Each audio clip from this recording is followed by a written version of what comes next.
Sir సంక్షేమంతో పాటు అభివృద్ధి సమాంతరంగా ముందుకు దూసుకుపోతుంది అనేది నిజంగా వాస్తవం అంటారా? రెండు సమాంతరంగా వెళ్తున్నాయి రాష్ట్రంలో. అంటే ఇదేమైనా రైలు పట్టాలండి రెండు సమాంతరంగా పోవడానికి. సూపర్ హిట్ అని వాడు పెట్టుకోవడం తప్పితే సూపర్ హిట్ కాదు. ప్రజల ఆకాంక్షల మేరకే ఈ యొక్క కూటమి ప్రభుత్వం ముందుకు పోతుందంటారు. నిజంగా ప్రజల ఆకాంక్ష మీద జరుగుతుందంటారా? P3 అనేది ఎందుకు వస్తుంది, P4 మోడల్ ఎందుకు వస్తుంది, P4 మోడల్ ఎందుకు వస్తుంది, లేకపోతే 99 పైసలకే ఎకరాలు వేరే వాళ్ళకి కట్టబెట్టడం, ఇది ప్రజల ఆకాంక్ష ఎలా అంటారు అసలు? అంటే 99 పైసలకి ఇస్తే అభివృద్ధికి వైసీపీ వ్యతిరేకం అని చెప్పి లోకేష్ గారు చెప్పారు. అడ్రస్ లేని కంపెనీలకు ఇచ్చేసి ఇదే అభివృద్ధి, దీన్ని వ్యతిరేకిస్తే బాగుండదు, సోషల్ మీడియాలో పెడితే బాగుండదు అంటే గజులు దొరుకుని ఉన్నారు అనుకుంటున్నారా? లేకపోతే సార్ మెడికల్ కాలేజ్ అనేది అర్థం తెలుసా జగన్మోహన్ రెడ్డి గారికి అనేది ముఖ్యమంత్రి చెప్తారు చంద్రబాబు నాయుడు గారు. మీరు పొలాలు కేటాయించారు, బిల్డింగ్లు కట్టారు, కానీ మీరు అది కూడా చేయలేదు కదా.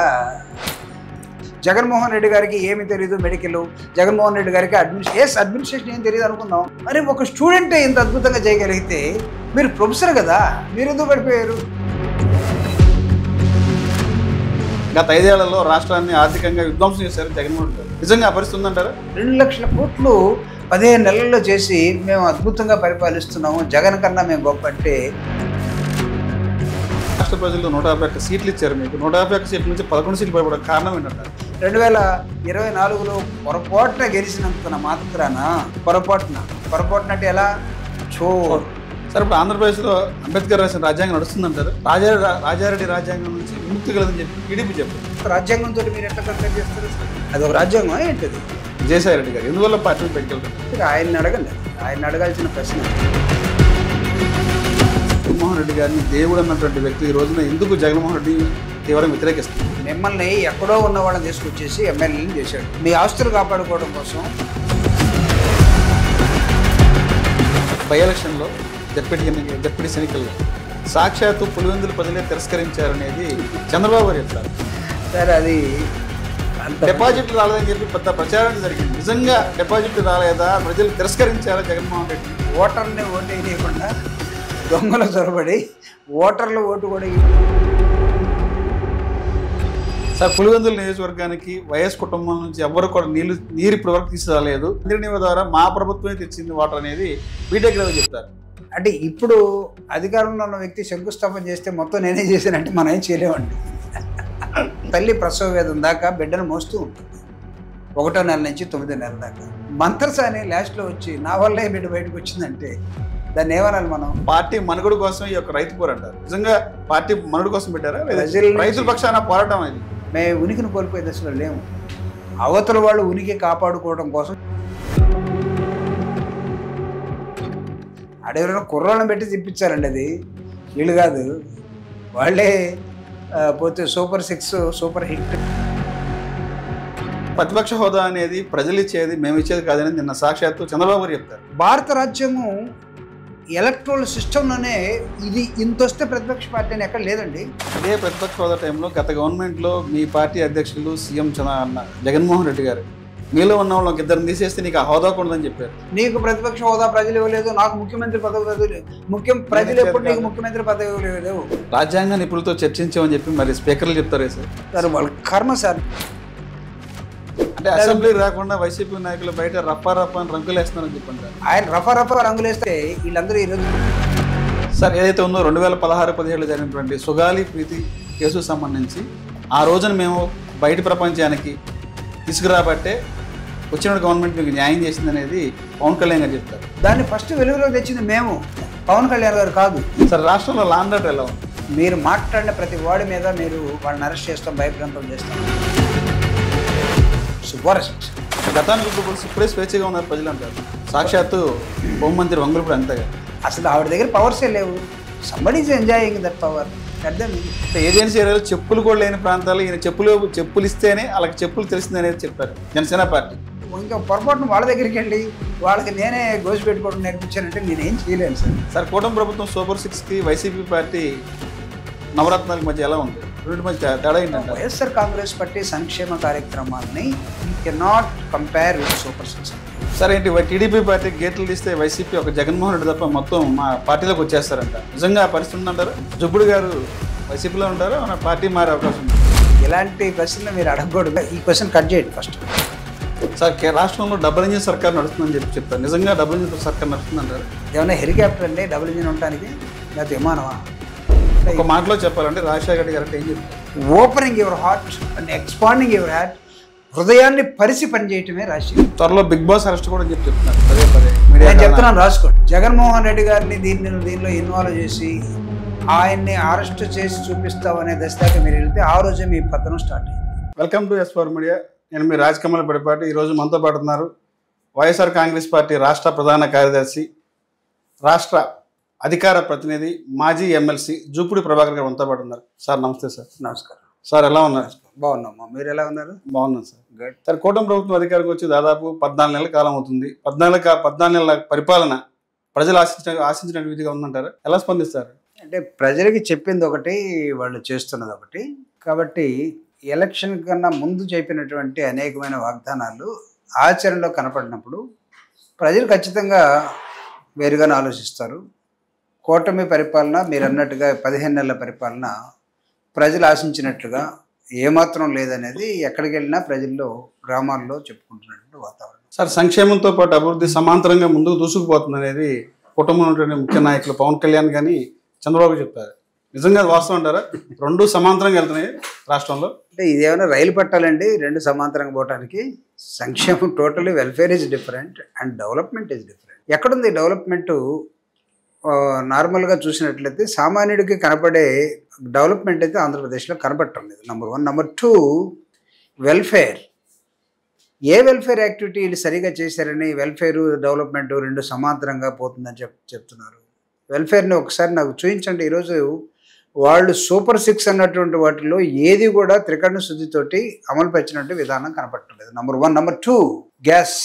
1 సిలిండర్ ఇచ్చేసారు, గ్యాస్ ఇచ్చేసామని అంత గ్యాస్ కొట్టడమే. సోడా గ్యాసో దేవత ఏంటో నాకైతే అర్థం కావట్లేదు. రెండోది ఫ్రీ బస్ అన్నారు, సంవత్సరం తర్వాత పెట్టినటువంటి ఫ్రీ బస్సు. అది కూడా ప్రకటించిన సూపర్ 6 సూపర్ హిట్ అని చెప్తున్నారు. అదే దానిలో భాగంగా పెద్ద పండగ వాతావరణం, పెద్ద పండుగ చేశారు. వాళ్ళు అదే చెప్పుకుంటారు. అది చెప్పుకోకపోతే వాళ్ళు కూడా ఎగ్జిస్టెన్స్ ప్రాబ్లం అవుతుంది. కాబట్టి బస్సు విషయంలో కూడా ప్రజలు అంత సాటిస్ఫాక్టరీ లెవెల్ లేదనేది కనపడుతుంది. ఎందుకంటే ప్రకటించేటప్పుడు బస్సుని మీరు అన్ని పుణ్యక్షేత్రాలకి ఫ్రీగా వెళ్ళి మహిళలు వెళ్ళొచ్చు అన్నారు. నేను అడుగుతున్నా, ఈరోజు వెంకటేశ్వర తిరుమల తిరుపతి దేవస్థానానికి ఫ్రీగా వెళ్ళే బస్సులు ఉన్నాయా? అన్నవరం ఉందా? వైజాగ్లో ఉన్నటువంటి మన ఏ సోమల వారు అక్కడ వైజాగ్ అక్కడ గుడికి వెళ్ళటానికి లేదు. అంటే ఎలా మీ కనెక్టివిటీ తీసేసిన తర్వాత మీ గ్రామం నుంచి రోడ్డు మీదకి, మీ రోడ్డు మీద నుంచి లేదా మహా అంటే మీ మండలానికో జిల్లాకో పోయే వాతావరణం. తర్వాత ఎక్కడికి వెళ్ళాలి వాళ్ళు? కాబట్టి ఇప్పుడు చెప్పింది ఒకటి, ఇప్పుడు ఇచ్చింది ఒకటి, సింహాచలం. సో ఈ కనెక్టివిటీ అనేది ఊరికి ఇచ్చామని చెప్పుకొని ప్రజల్లో మీరు అడిగిన మొట్టమొదటి ప్రశ్నకి ప్రజలు ప్రశాంతంగా ఉన్నారా, సుఖంగా ఉన్నారంటే లేరనే సమాధానం వస్తున్న నేపథ్యంలో సూపర్ 6 సూపర్ హిట్ అని ఖచ్చితంగా వాళ్ళు చెప్పుకుంటారు. వాళ్ళు చెప్పుకోకపోతే వాళ్ళు ఉండలేరు కదా. అంటే 15 నెలల్లో ఇంత యాంటీ గవర్నమెంట్ ఆలోచన విధానం ప్రజల్లో రావటం అనేది ఆ పార్టీలకు, ఆ కూటమికి కూడా మంచిది కాదు. కూటమి తేలిపోతుంది, కూటమి కలిసి ఉంటారా, బలవంతంగా ఎవరు కలుపుతూ ఉన్నారు అనేది ఎక్కడో ప్రజలు డిస్కస్ చేస్తూ ఉన్నారు. కాబట్టి నాకు తెలిసి సూపర్ హిట్ అని వాళ్ళు పెట్టుకోవటం తప్పితే సూపర్ హిట్ కాదు. ప్రజల ఆకాంక్షల మేరకే ఈ యొక్క కూటమి ప్రభుత్వం ముందుకు పోతుందంటారు. నిజంగా ప్రజల ఆకాంక్ష మీద జరుగుతుందంటారు? ప్రజల ఆకాంక్షలు అయితే P3 అనేది ఎందుకు వస్తుంది, PPP మోడల్ ఎందుకు వస్తుంది, P4 మోడల్ ఎందుకు వస్తుంది, లేకపోతే 99 పైసలకే ఎకరాలు వేరే వాళ్ళకి కట్టబెట్టడం, ఇది ప్రజల ఆకాంక్ష అని ఎలా అంటారు? అసలు ప్రజలు వచ్చి అడుగుతారు, 99 పైసలకు మాకు ఎకరా ఏమని ఇస్తారా? అంటే 99 పైసలకి ఇస్తే అభివృద్ధికి వైసీపీ వ్యతిరేకం అని చెప్పి లోకేష్ గారు చెప్తారు. అంటే వైసీపీ పార్టీ అభివృద్ధికి వ్యతిరేకం అంటారు. ఇండస్ట్రీలకు ఏదన్నా ఇస్తేనే కదా వచ్చేది అనేది లోకేష్ గారు చెప్తారు. అంటే గతంలో వాళ్ళు చాలా కాలం పరిపాలించారు. జగన్మోహన్ రెడ్డి గారు ఒక 5 సంవత్సరాలు, 5 సంవత్సరాలు ఒక ప్రతిష్టాత్మకమైనటువంటి పరిపాలన ఈ రాష్ట్రంలో జరిగిందనేది ప్రజలందరూ చెప్పుకుంటున్నారు. ఎందుకు చెప్పుకుంటున్నారంటే మేము అనవసరంగా కూటమికి ఓటేసి వాళ్ళు చెప్పినవన్నీ విని మోసపోయేవనే ఆలోచన కూడా వచ్చేసింది. కాబట్టి జగన్మోహన్ రెడ్డి గారు డెవలప్మెంట్కి వెల్ఫేర్కి వ్యతిరేకమని మీరు అనుకుంటే 2,75,000 రూపాయలు నారా లోకేష్ గారు వ్యాఖ్య చేశారు. వైసీపీ అభివృద్ధికి వ్యతిరేకంగా 90 పైసలకి రూపాయి అనేది ఎగతాళిగా మాట్లాడతారు అనేది. అంటే 2,75,000 రూపాయలు జగన్మోహన్ రెడ్డి గారు ప్రజలకి అనేకమైన అంశాల్లో హ్యూమన్ ఇండెక్స్ డెవలప్ కావటం కోసం చదువుని అతను ఎక్కడ కూడా చదువు పెట్టే దానిలో నేను ఖర్చు పెడుతున్నాను మీరందరూ కూడా ఇది రావాలని చెప్పట్లా.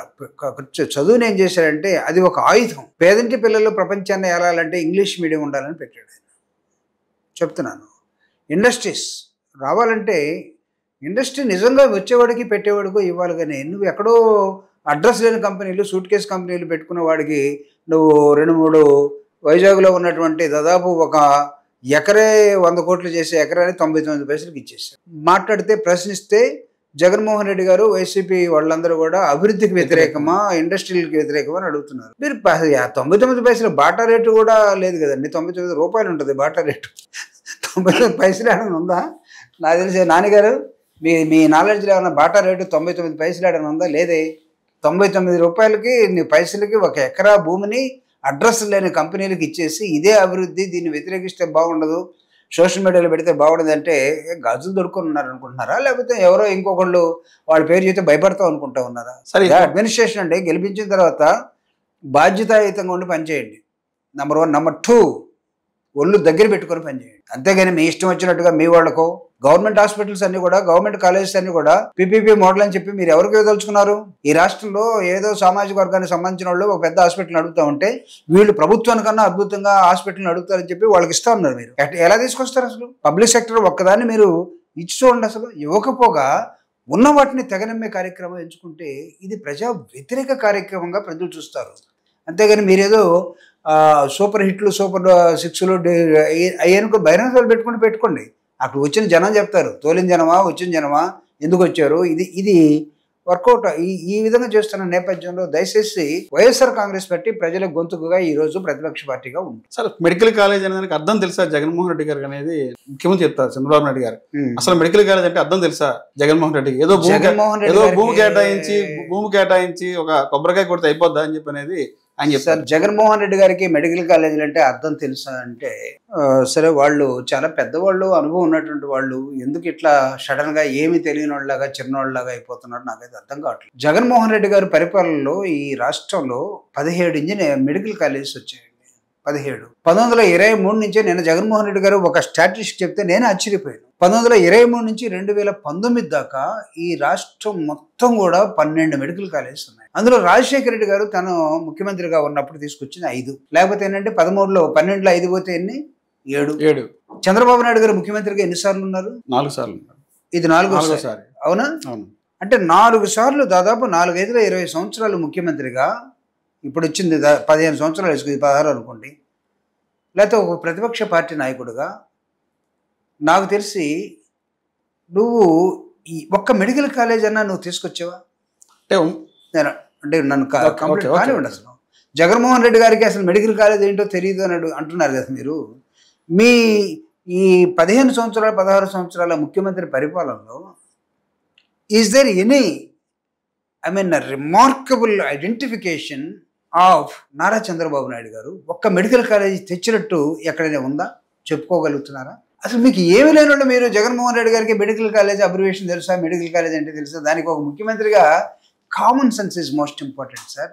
ఈ రాష్ట్రంలో ప్రజలు వైద్యం లేకపోతే వైద్యంలో ఉండాల్సిన డాక్టర్స్ రాష్ట్రం పట్ల దీన్ని ఒక మెడికల్ హబ్గా ఎలా తయారు చేయాలి, మెడికల్ కాలేజెస్తో పాటు మెడికల్ హాస్పిటల్స్తో పాటు పబ్లిక్ హెల్త్ సెంటర్స్ వీటన్నింటినీ కనెక్ట్ చేసి దాదాపు ఒక అద్భుతమైనటువంటి మెడికల్ హబ్గా ఆంధ్రప్రదేశ్ని తయారు చేయడం కోసం 17 మెడికల్ కాలేజీలు తీసుకొస్తే మీరు పొలాలు కేటాయించారు, బిల్డింగ్లు కట్టారు, కానీ మీరు అది కూడా చేయలేదు కదా. ఉమ్మడి రాష్ట్రంలో ఉన్నటువంటి ఏ ముఖ్యమంత్రి చేయనటువంటి విధంగా మెడికల్ కాలేజ్ 23 మెడికల్ కాలేజ్ అని చెప్పి టీడీపీ ప్రచారం చేస్తుంది. మీరేం చేయదని చెప్తున్నారు అంటే ఉంటే ఉండాలి కదా సార్. ఇప్పుడు 23 మెడికల్ కాలేజెస్ ఉంటే చూపించండి ఒకటి. నేను అడిగేది పేపర్ పెట్టండి, వైట్ పేపర్ మీద. So these are the medical college which are in the region of Chandrababu Naidu గారి పీరియడ్లో ఇన్ని వచ్చాయి, లేకపోతే రాజశేఖర రెడ్డి గారి పీరియడ్లో ఇన్ని వచ్చాయి. లేదు 1952 నుంచి రాష్ట్రంలో ఎన్నికలు జరిగి ప్రభుత్వాలు వచ్చాయి, కాంగ్రెస్ పార్టీ ఎక్కువగా ఉంది, ఫలానా ఆ ముఖ్యమంత్రి పీరియడ్లో ఇన్ని వచ్చాయి, మరి చెన్నారెడ్డి పీరియడ్లో ఎన్ని వచ్చాయి, లేకపోతే ఎన్ జనార్దన్ రెడ్డి పీరియడ్లో వచ్చాయి, కోట్ల విజయభాస్కర్ రెడ్డి పీరియడ్లో ఎన్ని వచ్చాయి, బ్రహ్మానంద రెడ్డి గారి పీరియడ్లో వచ్చాయి, రాజశేఖర రెడ్డి గారి పీరియడ్లో వచ్చాయి, ఎన్టీ రామారావు గారి పీరియడ్లో ఎన్ని వచ్చాయి, చంద్రబాబు నాయుడు గారి పీరియడ్లో వచ్చాయి, నాదెళ్ల భాస్కర్ గారి పీరియడ్లో ఎన్ని వచ్చాయి? చెప్పండి sir. Give us, people will educate. అంటే సోషల్ మీడియాలో దాదాపు 23 మెడికల్ కాలేజ్ తీసుకొచ్చినటువంటి చరిత్ర టీడీపీ అని చెప్పి ప్రచారం చేస్తుంది. అంటే జగన్మోహన్ రెడ్డి గారు అంటే 23 మెడికల్ కాలేజీలు ఇప్పుడు మీరు ఏం చేస్తున్నారు? పీపీపీ మోడల్లో పంపించేస్తున్నారా? మీరు తెచ్చిన 23 ఇక్కడే ఉన్నాయా? లేవు కదా. ఇక్కడ ముఖ్యమంత్రి అయిన తర్వాత ఏం చేశారు అంటే రాష్ట్ర విడుదల అక్కడ సపోజ్ తెచ్చారనుకుందాం, అవన్నీ పీపీపీ మోడల్లో పంపించేశారా? ఇక్కడ ఎందుకు పంపుతున్నారు? ఎవరు చెవుల్లో పువ్వులు పెడతారు సార్? అంటే నేను చెప్పేది, ఒకవేళ మాట్లాడిన ట్రై టు స్పీక్ ఎట్లా ఉండాలంటే నిర్దిష్టంగా మాట్లాడటానికి ఒక ప్రయత్నం చేయండి. It should not be in the air. ఏదో గాలిలో మాట్లాడుకోవడం కోసం, ఏదో కౌంటర్గా మాట్లాడడం కోసం. జగన్మోహన్ రెడ్డి గారు నిన్న మెడికల్ కాలేజ్, నిన్న ఆయన ప్రెస్ మీట్లో 3 అంశాలు. ఒకటి, యూరియా కోసం రైతులు పడుతున్నటువంటి తపన, దాన్ని అర్థం చేసుకోలేకపోవడం. నా ప్రభుత్వంలో నిన్నప్పుడు రైతులు ఏ పంటకు కూడా గిట్టుబాటు ధర లేకుండా ఉద్యమాలు చేసిన ఘటన లేవు, ఎక్కడ ఇబ్బంది పడలేదు, రోడ్లు ఎక్కలేదు. కారణం ఏంటంటే రైతుల తరఫున మనసు పెట్టి ఆలోచించాం. 3,500 కోట్ల రూపాయలు స్థిరీకరణ నిధిని పెట్టి, లేదా మార్కు పెట్టిన కూడా ప్రైవేట్ వాళ్ళతోటి పోటీ పెట్టి మేము వాళ్ళ వేలం పాటలో ఉండి ప్రభుత్వం తరఫున వాళ్ళకి ఏది కావాలో చేసాం. ఎందుకు చేయలేకపోతున్నారు? 2, మెడికల్ కాలేజ్. నా రీజన్లో దాదాపు ఈ రీజన్లో ఆయన 17 మెడికల్ కాలేజ్ అవుట్ ఆఫ్ 17, ఒక 7 వచ్చేసాయి. రిక్రూట్మెంట్ అయిపోయింది, మొత్తం క్లాసులు ప్రారంభమయ్యాయి. మిగతా ఇంకొక 5 కావాల్సిన అవసరం ఉంది. సో ఇవన్నీ కొన్ని బిల్డింగ్స్ ఉంచాడు. అతను ఎక్కడ దాచుకోలేదే. దాదాపు రాష్ట్ర వ్యాప్తంగా ఏర్పడిన 26 జిల్లాల్లో, కొత్త జిల్లాల్లో 17 కాలేజీని పిన్ పాయింట్గా పెట్టి ఆయన ఒక పవర్ పాయింట్ ప్రజెంటేషన్ చేసినట్టుగా చేశాడు. మీరు చూపించండి, ప్రజలు నమ్ముతారు, ప్రజలు చూస్తారు కదా. బిల్డింగ్లు కట్టారు, హాస్పిటల్ కావాలంటే బిల్డింగ్ కట్టాలా? బిల్డింగ్ కట్టే క్రమంలో ఎలక్షన్ వచ్చింది. ఎలక్షన్ వచ్చే క్రమంలో ఖచ్చితంగా మీరు ప్రభుత్వం సక్సెసివ్ గవర్నమెంట్ ఏం చేయాలంటే, నిజంగా ఇది ప్రజలకు ఉపయోగపడుతుందని మీరు భావిస్తే, మేము కట్టలేదు కాబట్టి వేరేవాడు కడుతుంది వద్దనుకున్నట్టు బాగా సంబంధం లేదు. సక్సెసివ్ గవర్నమెంట్ ఇది కంటిన్యూస్ ప్రాసెస్లో కొన్ని అంశాలని, కొన్ని అజెండాలని ముందుకు తీసుకెళ్ళాలి. హెల్త్, జగన్మోహన్ రెడ్డి గారు 17 మెడికల్ కాలేజీల్లో ఒక 10 ఆగిపోయి ఉన్నాయి. ఈ 10ని మీరు ముందుకు తీసుకెళ్ళండి. ఎందుకు ఆపేశారు నేను అడుగుతున్నా? హెల్త్ మీకు ముఖ్యం లేదా? ముందుకు తీసుకెళ్ళలేక రాష్ట్ర ఖజానాన్ని వైసీపీ విధ్వంసం చేసిందంటారు పదే. గవర్నమెంట్లో ఏ ముఖ్య నాయకుడైనా, మంత్రి అయినా, ఎవరైనా సరే గత 5 ఏళ్లలో రాష్ట్రాన్ని ఆర్థికంగా విధ్వంసం చేశారు జగన్మోహన్ రెడ్డి గారు. నిజంగా ఆ పరిస్థితి ఉందంటారా? సరే, ఇది ప్రతిదానికి విధ్వంసం జగన్మోహన్ రెడ్డి గారు రాష్ట్ర ప్రభుత్వం చేశారంటే, నేను ఇందాక చెప్పాను మీకు, 2,75,000 కోట్ల రూపాయలని ప్రజలకి అవ్వలేలుగా వాళ్ళ అవసరాల కోసం జగన్మోహన్ రెడ్డి గారు వెల్ఫేర్ యాక్టివిటీని పెట్టి. Show me 1 incident. ఈ 15 నెలల పరిపాలనలో మీరు రాష్ట్ర ఖజానాకి దెబ్బ పడకుండా మీరు వెల్ఫేర్ యాక్టివిటీస్ని జగన్మోహన్ రెడ్డి గారు తీసుకెళ్ళినట్టుగా భారీ ఎత్తున ఎక్కడైనా ఒకళ్ళు తీసుకెళ్తే అది చూపించండి. నెంబర్ 2, మీరు జగన్మోహన్ రెడ్డి గారు ఖజానాన్ని ఖాళీ చేశారంటున్నారు, అప్పులు చేశారంటున్నారు. మీరేం చేశారు? 2 లక్షల కోట్ల అప్పులు ఇప్పటికీ చేసేసారు. 14 నెలల్లోనే, 15 నెలల్లోనే యూ హ్యావ్ బీన్ రీచ్. అసలు ఆ లైను తాకకూడనట్టు లైన్ని మీరు దాటి వెళ్ళిపోయారు అప్పులు చేయటం. 2 లక్షల కోట్లు 15 నెలల్లో చేసి మేము అద్భుతంగా పరిపాలిస్తున్నాము, జగన్ కన్నా మేము గొప్ప అంటే మీకు టేబుల్ ఏంటి సార్? జగన్మోహన్ రెడ్డి గారు 15 నెలల పరిపాలన మొట్టమొదట, చంద్రబాబు నాయుడు గారి కూటమి ప్రభుత్వ పరిపాలన ఈ 15 నెలలు. ఒకటేంటి, జగన్మోహన్ రెడ్డి గారికి దురదృష్టం ఏంటంటే 2 సంవత్సరాలు కరోనా వచ్చి, కరోనాలో కూడా రాష్ట్రంలో ఒక్క మనిషి కూడా ఇబ్బంది పడకుండా అతనికి ఉన్నటువంటి వైద్యంలో ఉన్నటువంటి ఎంప్లాయీస్ మొత్తాన్ని అతను ముందుకు పంపించి ప్రజలకు ఇచ్చినటువంటి సర్వీసెస్ ఏదో స్టిల్ పీపుల్ ఆర్ రిమెంబరింగ్. పారిపోలేదు ఎక్కడికి. ఆయనకి 2 సంవత్సరాలు చేతులు కట్టేసినట్టుగా పరిపాలనలో ఏమీ లేకుండా చేశారు. అయినా తట్టుకొని ముందుకు వచ్చి నిలబడి చేశాడు. మీకు అది లేదు కదా. You are with free hands. మీకు పెద్ద సెంట్రల్ గవర్నమెంట్ సహకారం ఉంది. మీకు కూటమిలో నాయకులు మీ మీద వాళ్ళని ఎవరు సరే ఇక్కడున్నా లేకపోయినా సినిమాలు తీసుకున్నా వాళ్ళు వచ్చేసి మైక్ పట్టుకుని మీ గురించే మాట్లాడతారు. నేను చూసాం కదా అనంతపూర్లో వాళ్ళు ఎవరు జనసేన నాయకులు జెండాలు ఎత్తితే లేదు మన నాయకుడు కోసం మన జెండాలు ఎత్తకూడదు, ఆయన జెండాలు ఎత్తారు, మీరు కూర్చోండి. కష్టపడుతున్నాడు ఇతను. ఎందుకు కష్టపడుతున్నాడు నాకైతే అర్థం కాలేదు. దేవుడిచ్చిన తమ్ముడు అంటే సరే మంచిదే, అంటే కలిసి ఉండటం కూడా మంచిదే. ఎంతకాలం 2014-19 కలిసి ఉన్నటువంటి వాళ్ళు 19-24 వచ్చేసరికి ఏమైపోయారు? రాష్ట్రం విడిపోయినప్పుడు మీరు కలిసే ఉన్నారు కదా. నెక్స్ట్ ఎన్నికల్లో ఎక్కడికి వెళ్ళారు?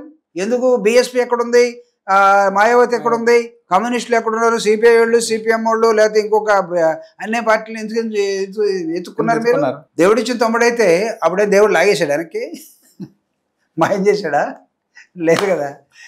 ఇవన్నీ ఎందుకు సార్? అవకాశవాదంగా మాట్లాడదలుచుకున్నారు, మాట్లాడుకోండి. But we're not trying to blame a previous government.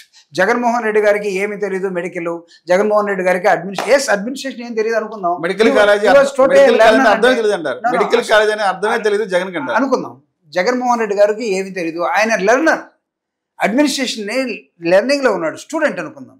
మరి ఒక స్టూడెంట్ ఇంత అద్భుతంగా చేయగలిగితే మీరు ప్రొఫెసర్ కదా, 40 years కదా, మీరు ప్రొఫెసర్ వీసీ వైస్ ఛాన్సలర్ అంటావా తర్వాత అంటావా? మీరు ఆ లెవెల్ కదా. మీరు ఎందుకు పడిపోయారు? 14-19లో ఎందుకు పడిపోయారు సార్? 19-24లో ఎందుకు పడిపోయారు మీరు? ప్రజలు ఎందుకు వచ్చేసారు? కాబట్టి ఇలాంటివన్నీ మాట్లాడుకునే ముందు కొంచెం ఆలోచించుకొని, జగన్మోహన్ రెడ్డి గారికి ఏమీ తెలీదు. జగన్మోహన్ రెడ్డి గారు హార్వర్డ్ యూనివర్సిటీలో చదవలేదు, నో డౌట్. జగన్మోహన్ రెడ్డి గారు వెంకటేశ్వర యూనివర్సిటీలో ఎకనామిక్స్లో లేరు, నో డౌట్. ఇప్పుడు జగన్మోహన్ రెడ్డి గారిని ప్రజలు ఎన్నుకున్నారు.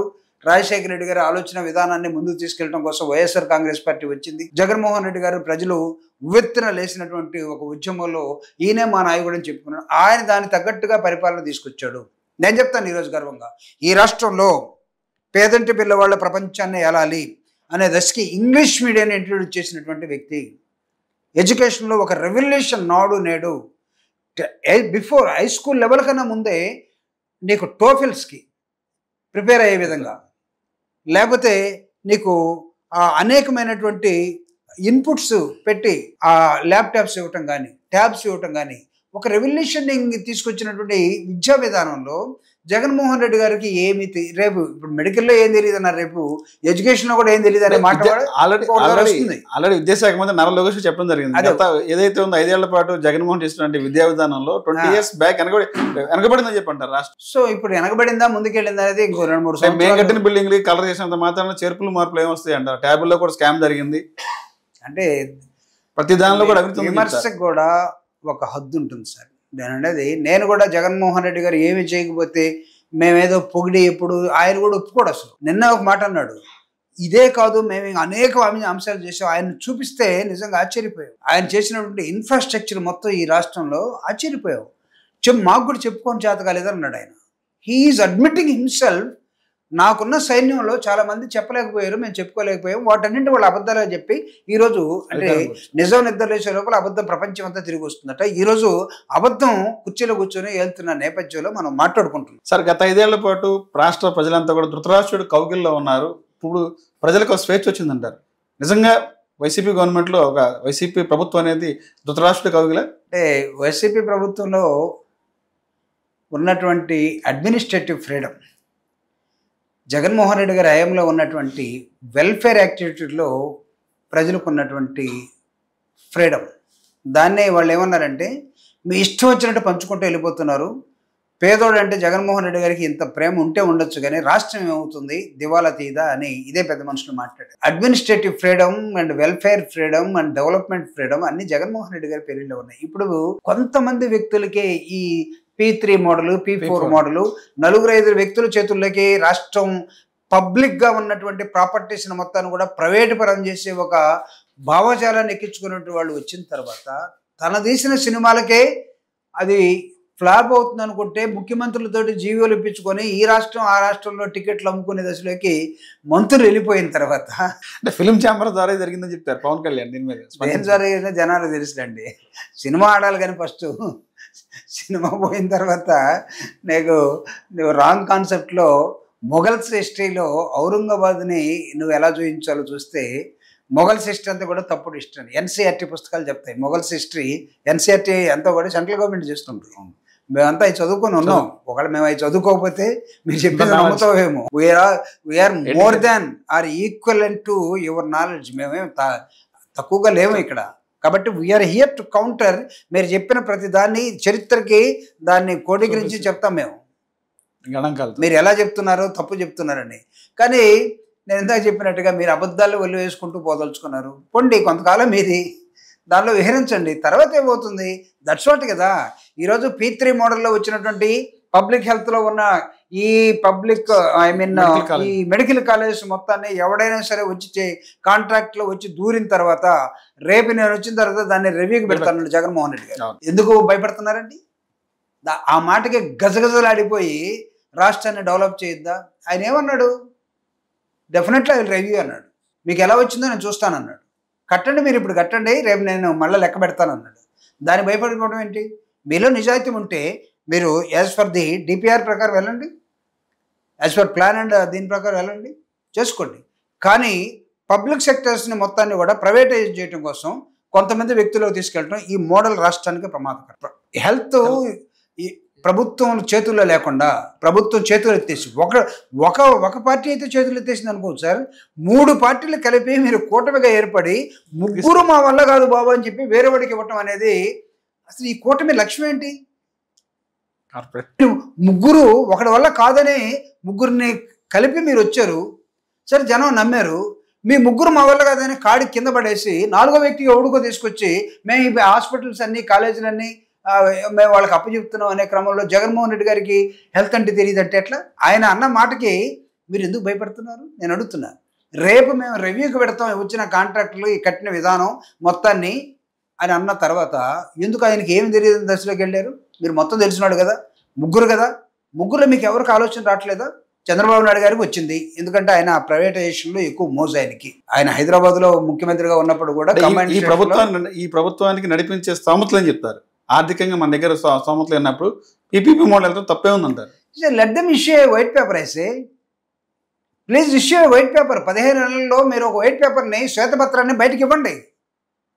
మా వల్ల కావట్లేదు, ప్రభుత్వం దగ్గర డబ్బులు లేవు, పన్నులు లేదా మేము పెట్టుకున్నటువంటి ఏం ప్రోగ్రామ్స్ అవి అమరావతిలో ఏమే ప్రపంచ స్థాయి రాజధాని ఐకాన్ అది సింగపూరా?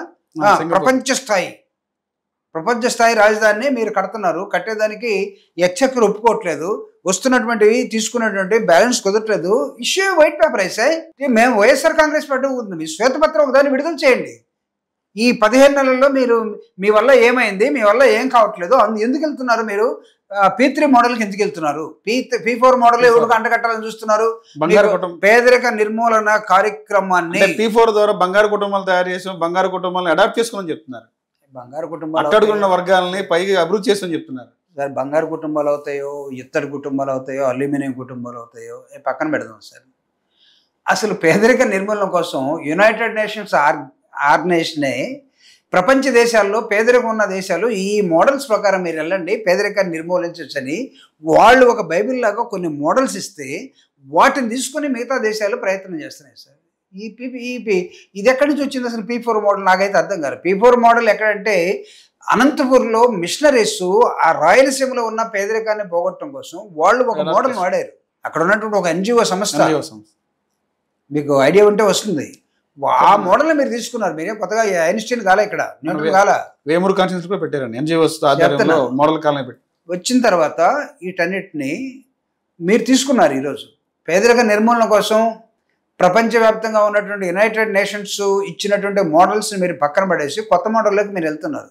కొత్త మోడల్లో మీరు తీసుకోండి, అడాప్ట్ చేసుకోండి. ఎంప్లాయీస్ వాడు శాలరీ వాడికి రాకుండా అల్లాడుతూ ఉన్నాడు. కలెక్టర్కి ఏం చెప్పాలో అర్థం కాక పంచాయతీరాజ్ DE ఒకడు, లేకపోతే ఇంకొక డాక్టర్ ఒకడు, మీరు ఒక కుటుంబాన్ని అడాప్ట్ చేసుకోమంటే మా కుటుంబానికి దిక్కులేదురా నాయన, ఉద్యోగులు అడాప్ట్ చేసుకో. ఇవన్నీ ఎక్కడో రివర్స్ అవుతున్న నేపథ్యంలో మీరు ఒక కొత్త దీన్ని కనిపెట్టాం మీరు చూడండి అంటే ఏమండి? ఇది ఏమన్నా పిడుగులు పడితే పిడుగును మేమే కనిపెట్టాం అంటానికి ఇది ఏమన్నా P4 మోడల్ ఏమైనా పిడుగు లాంటిదా సార్? రాష్ట్ర ప్రజలు 151 సీట్లు ఇచ్చారు మీకు. 151 సీట్ల నుంచి 11 సీట్లు పడిపోవడానికి కారణం ఏంటంటారు? అంత ఘోరమైన ఓటమి ప్రధాన కారణం ఏంటి? ఇప్పటికైనా పార్టీలో ఏమన్నా చర్చ జరిగింది దీని మీద? జగన్మోహన్ రెడ్డి గారు చెప్పాడు కదా, ఎక్కడ ఏం జరిగిందో సాక్ష్యాలు లేక మాట్లాడలేకపోతున్నాం అని అన్నాడు కదా. ఈ మధ్యకాలంలో రాహుల్ గాంధీ ఈ దేశంలో ఎలక్షన్ టైంలో ఏం జరిగిందో కొన్ని సాక్ష్యాధారాలతోటి ముందుకు వచ్చాడు కదా. ఓటు చోరీ అని చెప్పి నేను అనలేదు, నువ్వు అనేస్తున్నావు అన్నమాట. ఆయన ప్రెస్ మీట్ లో పెట్టాడు మీడియాలో. ఎవరు? రాహుల్ గాంధీ గారు పెట్టి రాహుల్ గాంధీ గణాంకాలు చూపించారు, ఏ స్టేట్ లో ఎక్కడ ఓట్లు ఏదైంది అనేది మీడియాలో లైవ్ లో చూపించారు. ఏమన్నాడు ఆయన? ఓటు చోరీ అని చెప్పి పేరు పెట్టారు. చోరీ అంటే ఏంటి? చోరీ అంటే విద్యావంతులు మీరు చెప్పాలి దాని అర్థం. కాదు కదా, నేను అడుగుతున్నా. ఓటు చోరీ అంటే దొంగలించబడిందా? దొంగ ఎవడు ఇక్కడ? కూటమే? మోడీయా? అమిత్ షానా? లేకపోతే కూటమిలో ఉన్న పెద్దల? ఎలక్షన్ కమిషనా? ఏది? ఈరోజు ఓటు అధికార్ బీహార్లో ఒక యాత్ర చేస్తున్నాడు. యాత్రకు వచ్చిన స్పందన చూసారా? ఓటు అధికార్ ఎందుకు దాని సమాధానం చెప్పలేకపోయారు? 65 లక్షల ఓట్లని ఒక రాష్ట్రంలో తీసేశారండి. Aadhaar card is a main important ఒక కార్డుని ఈరోజు మనం వాడతాం. ఆధార్ కార్డు అనేదాన్ని లేకుండా మిగతా అది ఉందా ఇది ఉందా అని అడిగి 65 లక్షల ఓట్లు తీసేశారు. వాటిని సుప్రీంకోర్టు పట్టుకొని కర్ర పట్టుకొని మొట్టికాయలు వేస్తే ఇప్పుడు పెడుతున్నారు. ఇదే ఏపీలో జరిగిందంటే 2019లో వైసీపీ ఎలా గెలిచిందా అంటారు. నేను మీ దగ్గరికి వస్తున్నా, మీరు అడిగారు కదా, మీరు 151 నుంచి 11కి ఎందుకు పడిపోయారంటే ఇలాంటివి జరిగినప్పుడు అదే జరుగుతుంది. నెక్స్ట్ క్వశ్చన్ మీరు అడుగుతారు, దీనికి వ్యతిరేకంగా మీరు ఎందుకు పోరాటం లేదని. అవునా? జగన్మోహన్ రెడ్డి గారు చెప్పిన అదే చెప్తున్నాం, మాకు ఆధారాలు దొరకట్లేదని చెప్పాం. ప్రజలు ఆలోచిస్తూ ఉన్నారు. రేపు ఎలక్షన్స్ ఈవీఎంలతో పెట్టాలన్నా దేశవ్యాప్తంగా, ఈవీఎంలు లేకుండా బ్యాలెట్ పేపర్తో పెట్టాలన్న దశలోకి ప్రజలు వెళ్ళిపోయిన తర్వాత, సమస్య ఇంటలెక్చువల్స్ వెళ్ళిపోయిన తర్వాత, ప్రజాస్వామిక వాదులు వెళ్ళిపోయిన తర్వాత, దొంగెవడో దొరెవడో లేదా నిజంగా ప్రజల కోసం సేవ చేయడానికి వచ్చినవాడు ఎవడో సేవ చేయకుండా ఈ దేశం మొత్తాన్ని కూడా మాయ మాటలతోటి మంత్రాల్లాగా చెప్పి ఈ దేశంలో సమస్యలుంటో చూడకుండా ప్రపంచ దేశాల్లో 72 దేశాలు తిరిగేటువంటి ప్రధానమంత్రులు మనకు వచ్చిన తర్వాత మణిపూర్ తగలబడతా ఉంటే పక్కనున్న మణిపూర్కి ఢిల్లీకి గంట ప్రయాణం పోలేకపోయాం. 4 సంవత్సరాల నుంచి అక్కడ తగలబడతా ఉంది. కానీ మనం జిన్పింగ్తో మాట్లాడతాం, పుతిన్తో మాట్లాడతాం, నార్త్ కొరియా అధ్యక్షుడితో తప్ప, నార్త్ కొరియా అధ్యక్షుడు కిమ్తో తప్ప అందరితో మాట్లాడతాం మనం. సో ఏమవుతుంది ఇప్పుడు, నీ దేశంలో ఉన్న ఒక రాష్ట్రంలో సమస్య అంటే మాట్లాడలేనటువంటి ప్రధానమంత్రులు మనకు వచ్చేసారు. వాళ్ళకి సపోర్ట్ చేసే కూటమి మనకు వచ్చింది. ఎందుకో పాపం పోరాటంలో ఉండే నితిన్ ఎందుకు వెనకబడ్డాడో, ఎందుకు కలిసిపోయాడు వయసు మీద ఏమన్నా, లేకపోతే 19లో వ్యతిరేకించినటువంటి బ్లాక్ షర్ట్ మూమెంట్ 19లో నువ్వెక్కడ, నీ డిగ్రీ ఎక్కడ, వాడెక్కడ, ఈడెక్కడ, ఎందుకు మళ్ళీ ఇదైపోయింది. వీటన్నిటికి సమాధానాలు 2024లో పొరపాటున గెలిచినంత మాత్రాన, పొరపాటున అంటే ఎలా, చోర్ అనేది ఒకటి బయటకు వస్తూ ఉంది. ఆంధ్రప్రదేశ్లో కూడా వస్తుందేమో, ఖచ్చితంగా తీసుకొస్తారు ఎవడో ఒకటి. మేము ఆంధ్రప్రదేశ్ ఇదే విషయాన్ని ప్రస్తావన చేస్తే అధికార పార్టీ ఏమంటుందంటే 2019లో కూడా వైసీపీ ఇదే పరిస్థితి వచ్చిందా అంటే, మీరు గెలిస్తే ప్రజలు ఓట్లు వేసారు, మేము గెలిస్తే ఎలా అని చెప్పి అంటారు. దానికేం చెప్తారు? ఏమో అయితే అప్పుడు ఎందుకు మాట్లాడలేకపోయారు అంటే, అప్పుడు ఉన్నటువంటి దొంగ కూడా నిరంతరంగా, ఈవీఎం కూడా నిరంతరంగా దొంగతనాన్ని చెప్పి పెట్టుకుని ఉండదు. అది ఎప్పుడు పెడతారంటే వాళ్ళకి అనుకూలంగా లేనప్పుడు పెడతారు. ప్రజా ఉద్యమాలు, ప్రజాస్వామ్యము, ఓటర్స్, ప్రజలు వాళ్ళకి అనుకూలం లేనటువంటి ప్రాంతాల్లో దాన్ని వాడతారు. 2019-24 జగన్మోహన్ రెడ్డి గారికి ప్రజలు నీరాజనాలు పట్టినటువంటి ఒక వేవ్ కనపడింది. ఆ వేవ్లో నువ్వు మా ఈవీఎంను మార్చుకోవాల్సిన అవసరం లేదు అసలు నన్ను అడిగితే. ఒకవేళ మిగతా చోట్ల మార్చుకున్నారేమో కానీ ఆంధ్రప్రదేశ్లో ఆ టైంలో అది అవసరం లేదు. మొన్న 2024కి దేశంతో పాటు ఏడు కూడా అవసరమైందేమో. ఐఎమ్ సారీ, నేను ఎందుకు లోపలికి వెళ్తున్నాను, మీరు చాలా మీరు ఏదో లాగుతున్నారు, వాస్తవాలు చెప్పాలి కదా. ఏమి నాన్నగారు, ఎక్కడో ఏదో జరుగుతూ ఉంది. కానీ ఏదేమైనా సరే వీటన్నిటినీ ఒక ప్రజాస్వామ్యబద్ధంగా మనం క్రిస్టల్ క్లియర్గా ఉండాల్సినటువంటి ప్రజాస్వామ్యాన్ని, ఇందాకే గవాయ్ గారు నిన్న ఒక స్టేట్మెంట్ ఇచ్చాడు. నేపాల్ ఘటన చూసిన తర్వాత నేపాల్లో ఒక 6 రోజుల ఉద్యమం ప్రభుత్వాన్ని మార్చేటి పెట్టి రాజ్యాంగాన్ని తిరిగి రాయాలనే ప్రజలు కోరుకోవడం. అదేవిధంగా బంగ్లాదేశ్, శ్రీలంక, నిన్న జరిగినటువంటి ఫ్రాన్స్లో ఒక ఉద్యమం, ప్రపంచవ్యాప్తంగా అనేకమైన మూమెంట్స్ వస్తున్న నేపథ్యంలో Gavai, the honourable chief justice of India, being a Dalit, ఆయన ఒక స్టేట్మెంట్ ఇచ్చాడు. సెల్యూట్ టు ఇండియన్ కాన్స్టిట్యూషన్ అన్నాడు. డాక్టర్ బాబాసాహెబ్ అంబేద్కర్ ఇచ్చినటువంటి భారత రాజ్యాంగం ఎంత దృఢంగా పనిచేస్తుందో చూసి ప్రపంచ దేశ రాజ్యాంగాన్ని ఒకసారి చూసి నేర్చుకోండి అన్నట్టుగా చెప్పాడు. సో దాని వాల్యూస్ని తీసేయడం కోసం మీరు ఎలక్షన్ కమిషన్ని ఒక దొంగగా నిలబెడుతున్నారు. ఐఎమ్ సారీ, మీరు పరిపాలించండి, కానీ నాట్ త్రూ వయా మీడియా కాదు, స్ట్రైట్ లైన్లో ప్రయాణించండి.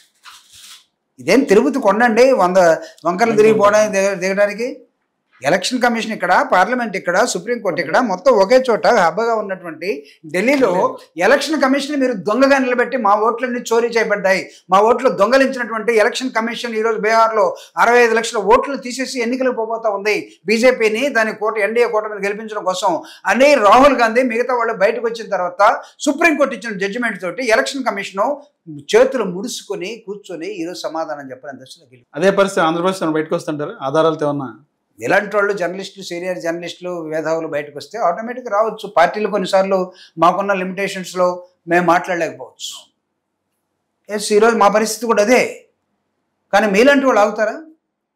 ఈ ప్రిపేర్ ఏ మూమెంట్ అయితే సీనియర్ జర్నలిస్టులు ఈ దేశాన్ని ఈ రాష్ట్రాన్ని చదవండి, మీరు తప్పకుండా కంపారిటివ్ స్టేట్మెంట్ ఇవ్వండి. ప్రజాస్వామ్యబద్ధంగా డాక్టర్ బాబాసాహెబ్ అంబేద్కర్ ఇచ్చినటువంటి భారత రాజ్యాంగ విలువలను కాపాడటం కోసం మీలాంటి వాళ్ళు ముందుకు రండి. ఎంతకాడికి ఆ పార్టీ ఏం మాట్లాడితే మా మీద రాళ్ళేసే మార్గాలు మీరు కూడా ఎంచుకోవాలి. చెప్తున్నాను, every citizen has got a responsibility now to save the democracy. మనం ఈరోజు నాయకత్వం వస్తుంది మన కోసం కాదు, రాబోయే తరాల కోసం. ఇప్పుడున్న నాయకత్వం భారతదేశంలో కానీ మొత్తం అది ఏ రాజకీయ పార్టీ అని కాండి, ఇప్పుడు ప్రజెంట్ రోడ్డు నాయకత్వం వస్తుంది వాడు తినడం కోసం కాదు, వాడు బతకడం కోసం కాదు, వాడి కోసం కాదు, రాబోయే తరాల కోసం. అది డాక్టర్ బాబాసాహెబ్ అంబేద్కర్ చెప్పింది. సో ఇంత పెద్ద రాజ్యాంగాన్ని తన జీవితకాలం మొత్తం చదివి చదివి చదివి క్రిస్టల్ క్లియర్గా రాసి పెట్టి ఇచ్చేస్తే రాసిన దాన్ని చదువుకొని అర్థం చేసుకోలేక మనం ఇష్టం వచ్చినట్టు పోతున్నాం. సార్ ఇప్పుడు ఆంధ్రప్రదేశ్లో అంబేద్కర్ రాసిన రాజ్యాంగం నడుస్తుందంటారు? రాజారెడ్డి రాజ్యాంగం నుంచి విముక్తి కలదని చెప్పి టీడీపీ చెప్పింది. సార్ ఈ రాజారెడ్డి రాజ్యాంగం లేదా రెడ్ బుక్ రాజ్యాంగం వీటన్నిటికీ నేను వ్యతిరేకం. జగన్మోహన్ రెడ్డి గారి పరిపాలన ప్రజాస్వామ్యబద్ధంగా భారత రాజ్యాంగం ప్రకారం జరిపినట్టు పరిపాలన. వాళ్ళేదో చేతగా రాజారెడ్డి రాజ్యాంగం అని పట్టుకొచ్చారు. సో ఇప్పుడు రెడ్ బుక్ వాళ్ళు ఏదో రాసుకున్నంత మాత్రమే అది ఒక డైరీ అనండి. వైసీపీలో ప్రతి ఒక్క నాయకుడి రెడ్ బుక్ ఉందని చెప్పి లోకేష్ గారు చెప్తారు. బుక్ అని చెప్పండి అంతవరకు.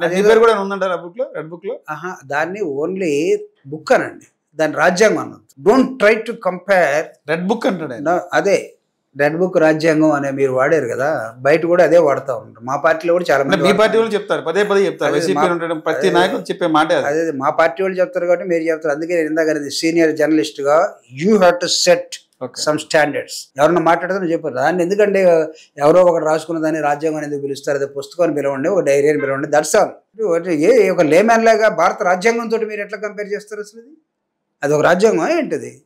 అది రేపు ఎవడన్నా నీలాంటి కోపం వచ్చి మీ పార్టీలో ఉన్న ప్రతి వ్యక్తి వాడే పదం అండి అది. అదే సార్ మీలాంటి నా వ్యక్తిగత అభిప్రాయం, వైసీపీ పార్టీలో ఉన్న ప్రతి ఒక్క వ్యక్తి, మాజీ మంత్రులు కూడా వాడే పదం అది. రెడ్ బుక్ రాజ్యాంగం అనేది వైసీపీ నాయకులు వాడే. Mister Raj, that's what I'm requesting. మీలాంటి సీనియర్ జర్నలిస్టులు మీరు ఏం చెప్పాలంటే, ఏవండి మీరు అది రెడ్ రాజ్యాంగం ఎందుకు పిలుస్తారు? అంబేద్కర్ ఇచ్చిన రాజ్యాంగం ఎక్కడ, ఇది ఎక్కడ, ఎందుకు పిలుస్తారు? అట్లా పిలవద్దు మీరు. అది ఒక డైరీ అతను రాసుకున్నాడని చెప్పండి. ఈ డైరీని రేపు ఎవరైనా కోర్టులు వేసి దీన్ని చూపించి అందరూ భయపెడతా ఉన్నారు, అసలు దానిలో ఏముందో మేము తెలుసుకోవాలనుకుంటున్నామని ఎవరైనా కోర్టుకి వెళ్ళారు అనుకోండి, ఆ బుక్ని కోర్టుకు ప్రొడ్యూస్ చేయమన్నారు అనుకోండి, అప్పుడు తెలుసుగా. మీరు ఎందాక అడిగారు మీ పేరు కూడా ఉందా, వాళ్ళ పేర్లు ఉన్నాయా, నీ పేరు కూడా ఉందని చూసుకోదాం. వైసీపీ పార్టీ ఎవరైతే ఉంటే ఏమవుతుంది? మేము ఓటర్ లిస్ట్లో ఉన్నాం కదా సార్, మేము ఓటర్ లిస్ట్లో ఉన్నాం కదా, భారతీయులే కదా కదా. కాబట్టి ఇంకా దానిలో సపరేట్గా ఒకటి రాసుకొని పెట్టుకుంటే ఎవరికి ఆనందం అది. కాబట్టి అసలు ట్రాష్, అదొక రెడ్ బుక్ రాజ్యం. దానికి అసలు అంత ఎందుకు మీరు దాన్ని ఏదో గొప్పది చూస్తున్నారో నాకైతే అర్థం కాదు.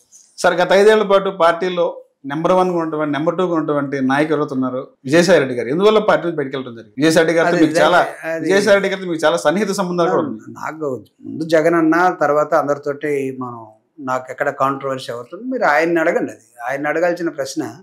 ఆయన బయటికి వెళ్ళేటప్పుడు కూడా జగన్మోహన్ రెడ్డి గారు 10 తరాలు 10 కాలాలు హాయిగా ఉండాలని ఆయన చెప్పిపోవడం జరిగింది. కాబట్టి రేపు ఎప్పుడన్నా మీకు ఆయన కనబడితే ఆయన అడగండి అన్నమాట, సార్ మీరు ఎందుకు వెళ్ళారండి, దట్స్ ఆల్. అంటే పార్టీలోకి ఉన్న కింద క్యాడర్ కూడా కొంచెం క్లారిటీ వస్తుంది కదా. ఆల్రెడీ దాన్ని చాలా మంది చెప్పి ఉంటారు, చాలా క్లాసులు జరిగి ఉంటాయి. Now it is not. Sir పార్టీలో గతంలో అనేక పదవుల నుంచి ఉండే నాయకులు జగన్మోహన్ రెడ్డి గారిని దేవుడు అన్నటువంటి వ్యక్తులు ఈ రోజున ఎందుకు జగన్మోహన్ రెడ్డి తీవ్రంగా వ్యతిరేకిస్తున్నారు? ఎందుకంటే జగన్మోహన్ రెడ్డి గారు ఎవరిని కాదనలేదండి, ఎవరికి అసలు ఎంత చేయకూడదో అంత హెల్ప్ చేసి పెట్టున్నాడు. ఇంకా దానికన్నా మేము చాలా గొప్ప అని మీరు ఊహించుకుంటే ఆయన ఒక సర్టన్ లెవెల్ దాకే మిమ్మల్ని ఊహించాడు అంతే. దానిలో కూడా మీరు ఏం చేశారో అందరికీ తెలుసు. ఇప్పుడు జగన్మోహన్ రెడ్డి గారి దగ్గర నుంచి పోయిన వాళ్ళు ఏమన్నా మాట్లాడితే నాకు తెలిసి ఆయన పద్ధతులు నచ్చకపోయిన వాళ్ళు చాలామంది తక్కువ. వాళ్ళు ఏం చెప్తారంటే పక్క వాళ్ళు ప్రభావం వల్ల ఉండేవని అంటారు. మీరు ఒకవేళ అనుకుంటే వాళ్ళని అనుకోండి. జగన్మోహన్ రెడ్డి గారు చాలా నిర్దిష్టంగా ఎంత గౌరవం ఇవ్వాలో ఒక మనిషికి అంత గౌరవం ఇచ్చాడు. గౌరవాన్ని కాపాడుకోలేకపోతే అది మీ కర్మ. అది పదే ఒక నాడు మాట అయితే ఉందండి. ఆయన సీఎంగా ఉన్నప్పుడు కనీసం వరకు అపాయింట్మెంట్ ఇవ్వని పరిస్థితి లేదు, కనీసం కలవడానికి కూడా అవకాశం లేదని చెప్పారు. ఎందుకు కలవలేదండి? రాష్ట్ర పరిస్థితి చెప్పాలన్నా, మా నియోజకవర్గాల పరిస్థితి చెప్పాలన్నా కనీసం కలిసే అవకాశం లేదు కాదనేది. జగన్మోహన్ రెడ్డి గారు ప్రజల మనిషి సార్, నేను చెప్తున్నా. ఆయన 2011 నుంచి రాజశేఖర రెడ్డి గారు మరణించిన తర్వాత 9 నుంచి ఆయన నిరంతరం 14 దాకా ప్రజల్లోనే ఉన్నాడా? ఓదార్పు యాత్రతో ప్రజల్లోనే ఉన్నాడు. 14 ఎన్నికలు అయిపోయిన తర్వాత ప్రతిపక్షంలోకి వచ్చిన తర్వాత మళ్ళా నీ ప్రజల్లోకి వెళ్ళిపోయాడా? జగన్ ప్రజల్లో ఉన్న మనిషిని మామూలుగా కలవలేదు. 19 నుంచి 24 ముఖ్యమంత్రిగా చాలా పనులు ఉంటాయి సార్. సాక్షాత్ ఎమ్మెల్యే చెప్పిన మాట, అధికారం కోల్పోయిన తర్వాత అధికారం కోల్పోయిన చెప్పిన ప్రతి ఒక్క చెప్పే మాట అది. మిమ్మల్ని ఎక్కడో ఉన్న వాళ్ళని తీసుకొచ్చేసి ఎమ్మెల్యేని చేశాడు. మీరు కొంతమంది పోయిన వాళ్ళు మీ ఆస్తులు కాపాడుకోవడం కోసం మీరు బయటికి వెళ్ళాము, పార్టీలు ఇంకో పార్టీ అధికారంలోకి వచ్చిందా భయపడ్డామని చెప్పండి, అంతవరకు ఒప్పుకుంటాం. అంతేగాని జగన్మోహన్ రెడ్డి గారి వల్ల మేము ప్రశ్న ఏంటంటే, పార్టీలో ఉన్నటువంటి కొంతమంది కార్యకర్తలకి కొంచెం గ్యాప్ ఉంది. ఏంటంటే పార్టీలో నుంచి మారిన తర్వాత చెప్పే మాటలు ఇది. జగన్మోహన్ రెడ్డి మాలాంటి వ్యక్తులు కూడా అపాయింట్మెంట్ ఇవ్వలేదంటే ప్రతిపక్షం దీన్ని ఏమంటున్నారు, జగన్మోహన్ రెడ్డి ఎవరినే కలవడు, ఎవరిని దగ్గర తీసుకుని మాట్లాడే పరిస్థితి లేదు అనేది బయట ట్రోల్ అవుతుంది. ఆయన అసలు కలవకుండా అప్రోచ్ లేకుండా ఉండే వ్యక్తి కదా సార్. నిరంతరం ప్రజల్లో ఉన్న వ్యక్తి. మీకు ఎక్కడెక్కడో ఉన్నవాడిని తీసుకొచ్చి మీరు ఏమైనా జనంలో ఉండే అంతలా ఉన్నారు, మిమ్మల్ని తీసుకొచ్చి ఎమ్మెల్యేలు చేశారు, మంత్రులు చేశాడు కదా. అదే వాళ్ళు మీరు ఎలా మాట్లాడతారు? ఇప్పుడు చెప్తున్నాను, ఉంటే మీకు ఎక్కడైనా 1-2 సందర్భాలు మీ మనసుకి ఎక్కడో బాధపడి ఉండొచ్చు. But don't try to generalise Jaganmohan Reddy garu. ఈరోజు మీరు పోయి చూడండి, జగన్మోహన్ రెడ్డి గారు ఆయన దాదాపు కొన్ని వందల మందిని ఒక రోజులో కలుస్తున్నాడు. గతంలో ఇంతకుముందు ఎలా కలిశాడు? మీరేం చెప్తున్నారు? ముఖ్యమంత్రిగా ఉన్నప్పుడు కలవలేదు. ఎందుకు కలవలేదు? కలవటానికి ఆయన కొంత అడ్మినిస్ట్రేషన్ నేర్చుకోవాలా కొత్త. ఇప్పుడు ఆ టైం కూడా మాకివ్వండి అని మీరంటే పరిపాలన ఎవరు చేయాలండి? ఎమ్మెల్యేలకి మాకివ్వండి, మంత్రులు మాకివ్వండి, మీరు ఐఏఎస్ వాళ్ళతో కూర్చోవద్దు, మీరు డిపార్ట్మెంట్ రివ్యూ పెట్టుకోవద్దు, లేకపోతే మీరు ఎక్కడ కూడా మీరు అది మనం దాన్ని ఏమంటే పోలవరం గురించి స్టడీ చేయొద్దు, హెల్త్ గురించి స్టడీ చేయొద్దు, ఎడ్యుకేషన్ గురించి స్టడీ చేయొద్దు, మీరు అగ్రికల్చర్ గురించి స్టడీ చేయొద్దు, ట్రాన్స్పోర్టేషన్ గురించి స్టడీ చేయొద్దు, మేము మాతో కూర్చొని కాఫీ తాగుదామని అంటే నెక్స్ట్ ఎలక్షన్స్ ఉండాలిగా. ఆయన ఉంటే కదా మనం బాగుండేది. ఆయన బాగుండే అధికారంలోకి వస్తే మనందరికీ తలా ఒక ఉద్యోగం వస్తుందని చెప్పి పనిచేయాల్సినటువంటి మనుషులు మాతోటి నువ్వు కంటిన్యూస్గా మాట్లాడు, మేము చెప్పిందంతా అని అంటే వినరు కాదు. మీ టైం మీకు ఉంటుంది. బట్ డోంట్ ట్రై టు దీన్ని జనరలైజ్ చేసి జగన్ గారు ఎవరిని కలవలేదు ఇది ఎస్టాబ్లిష్ చేయబాకండి. ఎందుకంటే మిగతా రాజకీయ నాయకులు ఈ రాష్ట్రంలో 1952 నుంచి ఇప్పుడు దాకా ఏ రాజకీయ పార్టీ ఏ నాయకుడు ఎంతమందిని కలిసేవాళ్ళు లిస్ట్ తీయండి. జగన్ని కొన్ని కోట్ల మంది కలిసి ఉంటారండి. మిగతా రాజకీయ నాయకుల్ని ముఖ్యమంత్రుల్ని ఎంతమంది కలిసి ఉంటారు చూడండి. రాజశేఖర రెడ్డి గారి తర్వాత జగన్మోహన్ రెడ్డి కలిసి ఉంటారు సార్. అంత ప్రజల్లోకి చొచ్చుకుపోయినటువంటి ఒక నాయకుడు, కొన్ని కోట్ల మందితోటి ఫోటోలు దిగినటువంటి నాయకుడు. ఫోటోలు దిగటువంటి సామాన్యం అనుకోవడం కాదు, అది ఒక మనిషిలో కోరిక ఉండాలి. మా నాయకుడితోటి నన్ను అడుగుతారు ఈరోజు మాట్లాడతారు, మమ్మల్ని కల్పించన్నా అంటే దేనికయ్యా ఏం చేస్తారు ఏమైనా మాట్లాడుతుంటే కాదు, నా అన్నతోటి ఒక ఫోటో అన్న కోరిక అంతే. ఎంతమందితోటి అది చూపిస్తూ ఉన్నప్పుడు ఒకవేళ ప్రేమ లేని వ్యక్తిని గురించి మీరు మాట్లాడండి, నేను ఓకే అంట. లేకపోతే తను ఒక మనుషులకు దూరంగా ఉంటాడు, వద్దులే రెస్ట్లో ఉంటాడు అనుకునే వ్యక్తుల గురించి మాట్లాడండి, సర్లే అబ్బా అనుకుంటాం. అరే నిరంతరం ప్రజల పట్ల ప్రేమ, ప్రజలతో కలిసి ఉండి అనేక అంశాల్లో ఆలోచిస్తున్నటువంటి జగన్మోహన్ రెడ్డి గారిని ఆయన మాకు కలవలేదు, మాకు టైం ఇవ్వలేదు. దేనికి టైం ఇవ్వాలంటే మీరు మీ నియోజకవర్గంలో మీరు ఇసుకంతా అమ్మదలుచుకున్నారు, మీకు టైం ఇచ్చి ఆ జాగ్రత్త అమ్మాయి అని చెప్తాను, ఆడ తీస్తానని చెప్తాను. అది చెప్పినందుకు వీళ్ళందరూ కూడా ఈ విధంగా మాట్లాడుతున్నారు. వాళ్ళు చెప్పినట్టు పనులు సరిగా చేసుంటే మీరు అన్నట్టుగా 151 నుంచి 11కి మేము ఎందుకు వచ్చామంటే it's not Jaganmohan Reddy mistake. అంటే ఒక హెడ్గా ఆయన షోల్డర్ చేసుకోవచ్చు, ఓటమైనా గెలిపోయినా నేనే బాధ్యత వస్తున్నా అనొచ్చు. కానీ నీ బాధ్యత లేదా? ప్రజల్లోకి వచ్చిన తర్వాత ప్రజలతోటి అందుబాటులో ఉంటే ఒక ఎమ్మెల్యేని ఈ ఎమ్మెల్యే మాకు వద్దని ఎందుకు అంటారండి? మీరు ఒక ఛానల్లో P4 నా దగ్గరికి వచ్చారు, ఇప్పుడు మీరు S4 P4 అని వచ్చింది. సర్లే అది కూడా పేదరిక నిర్మూలన అనుకుందాం. S4 మీ దగ్గరికి వచ్చారు. S4 మీదేనా సొంతం? చెప్తున్నా, మీరు పనిచేసేటప్పుడు ఎంత హానెస్ట్గా ఎంత సిన్సియర్గా మీరు పనిచేస్తారు.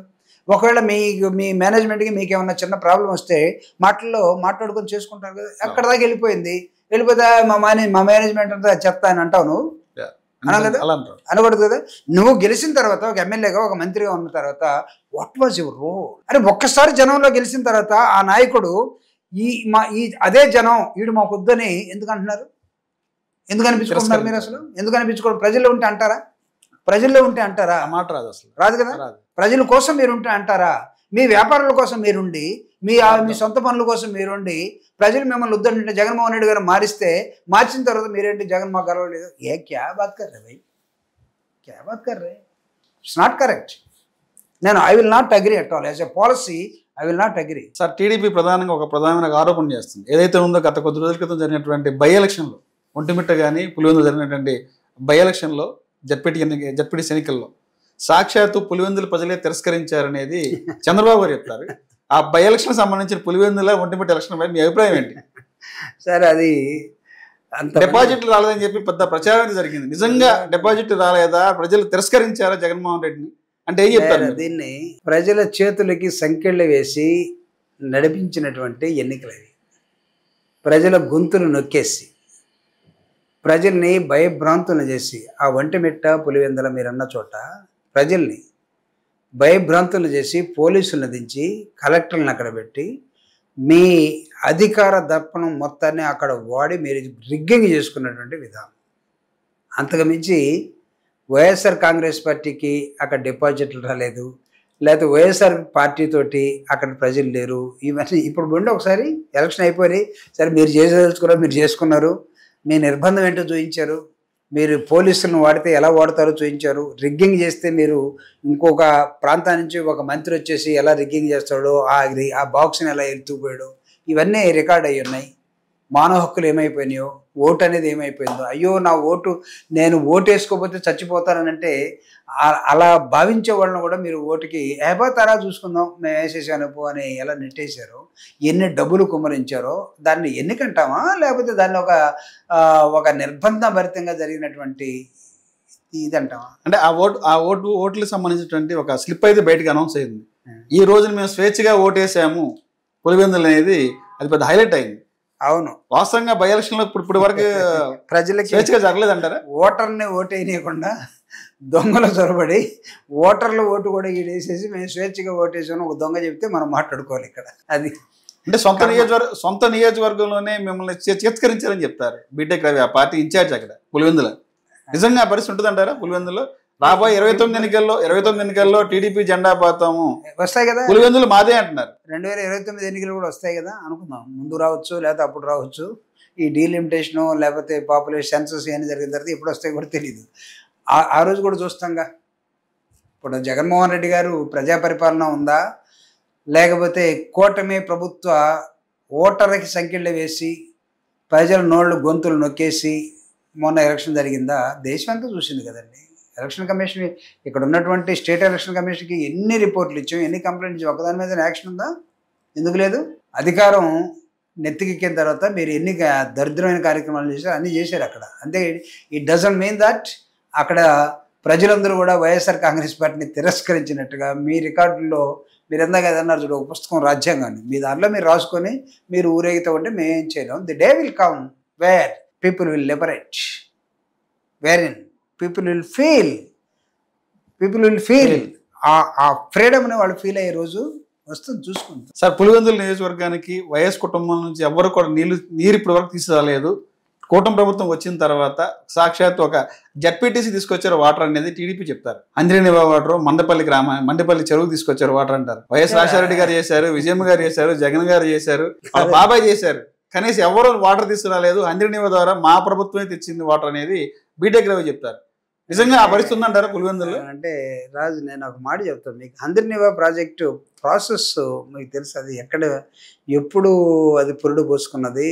ఆ ప్రాజెక్టు ఎక్కడి నుంచి ఎవరు ప్రారంభించారు? టీడీపీ చేసే ప్రచారం నేను చెప్తున్నాను. అంటే సాక్షాత్తు సీఎం గా ఉన్నటువంటి జగన్ గారి వల్ల కూడా కాలేదు అనేది వాళ్ళు. నేను చెప్తున్నాను. అంటే ఈ ప్రాజెక్టు చరిత్ర ఏంటి, ఆ ప్రాజెక్టుకి నీళ్లు రావటం కోసం అంటే ఇప్పుడు అధికారంలో ఉన్న వ్యక్తి శంకుస్థాపన చేస్తే మొత్తం నేనే చేశానంటే మనం ఏం చేయలేమండి. ఇప్పుడు 9 నెలలు గర్భాన్ని తన కడుపులో మోసినటువంటి తల్లి ప్రసవ వేదన ఉంటుంది, అవునా? ప్రసవ వేదన అది ఏంటి? చివరి పాయింట్. ఎవరెస్ట్ శిఖరాన్ని చివరి పాయింట్కి ఎక్కితే ఎలా ఉంటుందో తల్లి ప్రసవ వేదన దాకా బిడ్డను మోస్తూ ఉంటుంది. 1వ నెల నుంచి 9వ నెల దాకా. మంత్రసాని లాస్ట్లో వచ్చి నా వల్లే బిడ్డ బయటకు వచ్చిందంటే దాన్ని ఏమనాలి మనం? మంత్రసాని నిజం అన్నావా? లేదు, కాదు కదా. ఇంతకన్నా నేను ఎగ్జాంపుల్ మీకు ఈ అందరిని ఇవ్వదలుచుకోలేదు. ప్రజలకు తెలుసు. జడ్పీటీసీ ఇంకా నయం సర్పంచ్ ఎవరు అనలేదు అన్నమాట. జడ్పీటీసీ ఎందుకండి? నాన్నగారు సర్పంచ్ అంటే సరిపోద్ది కదా, నా వల్లే వచ్చినాయని.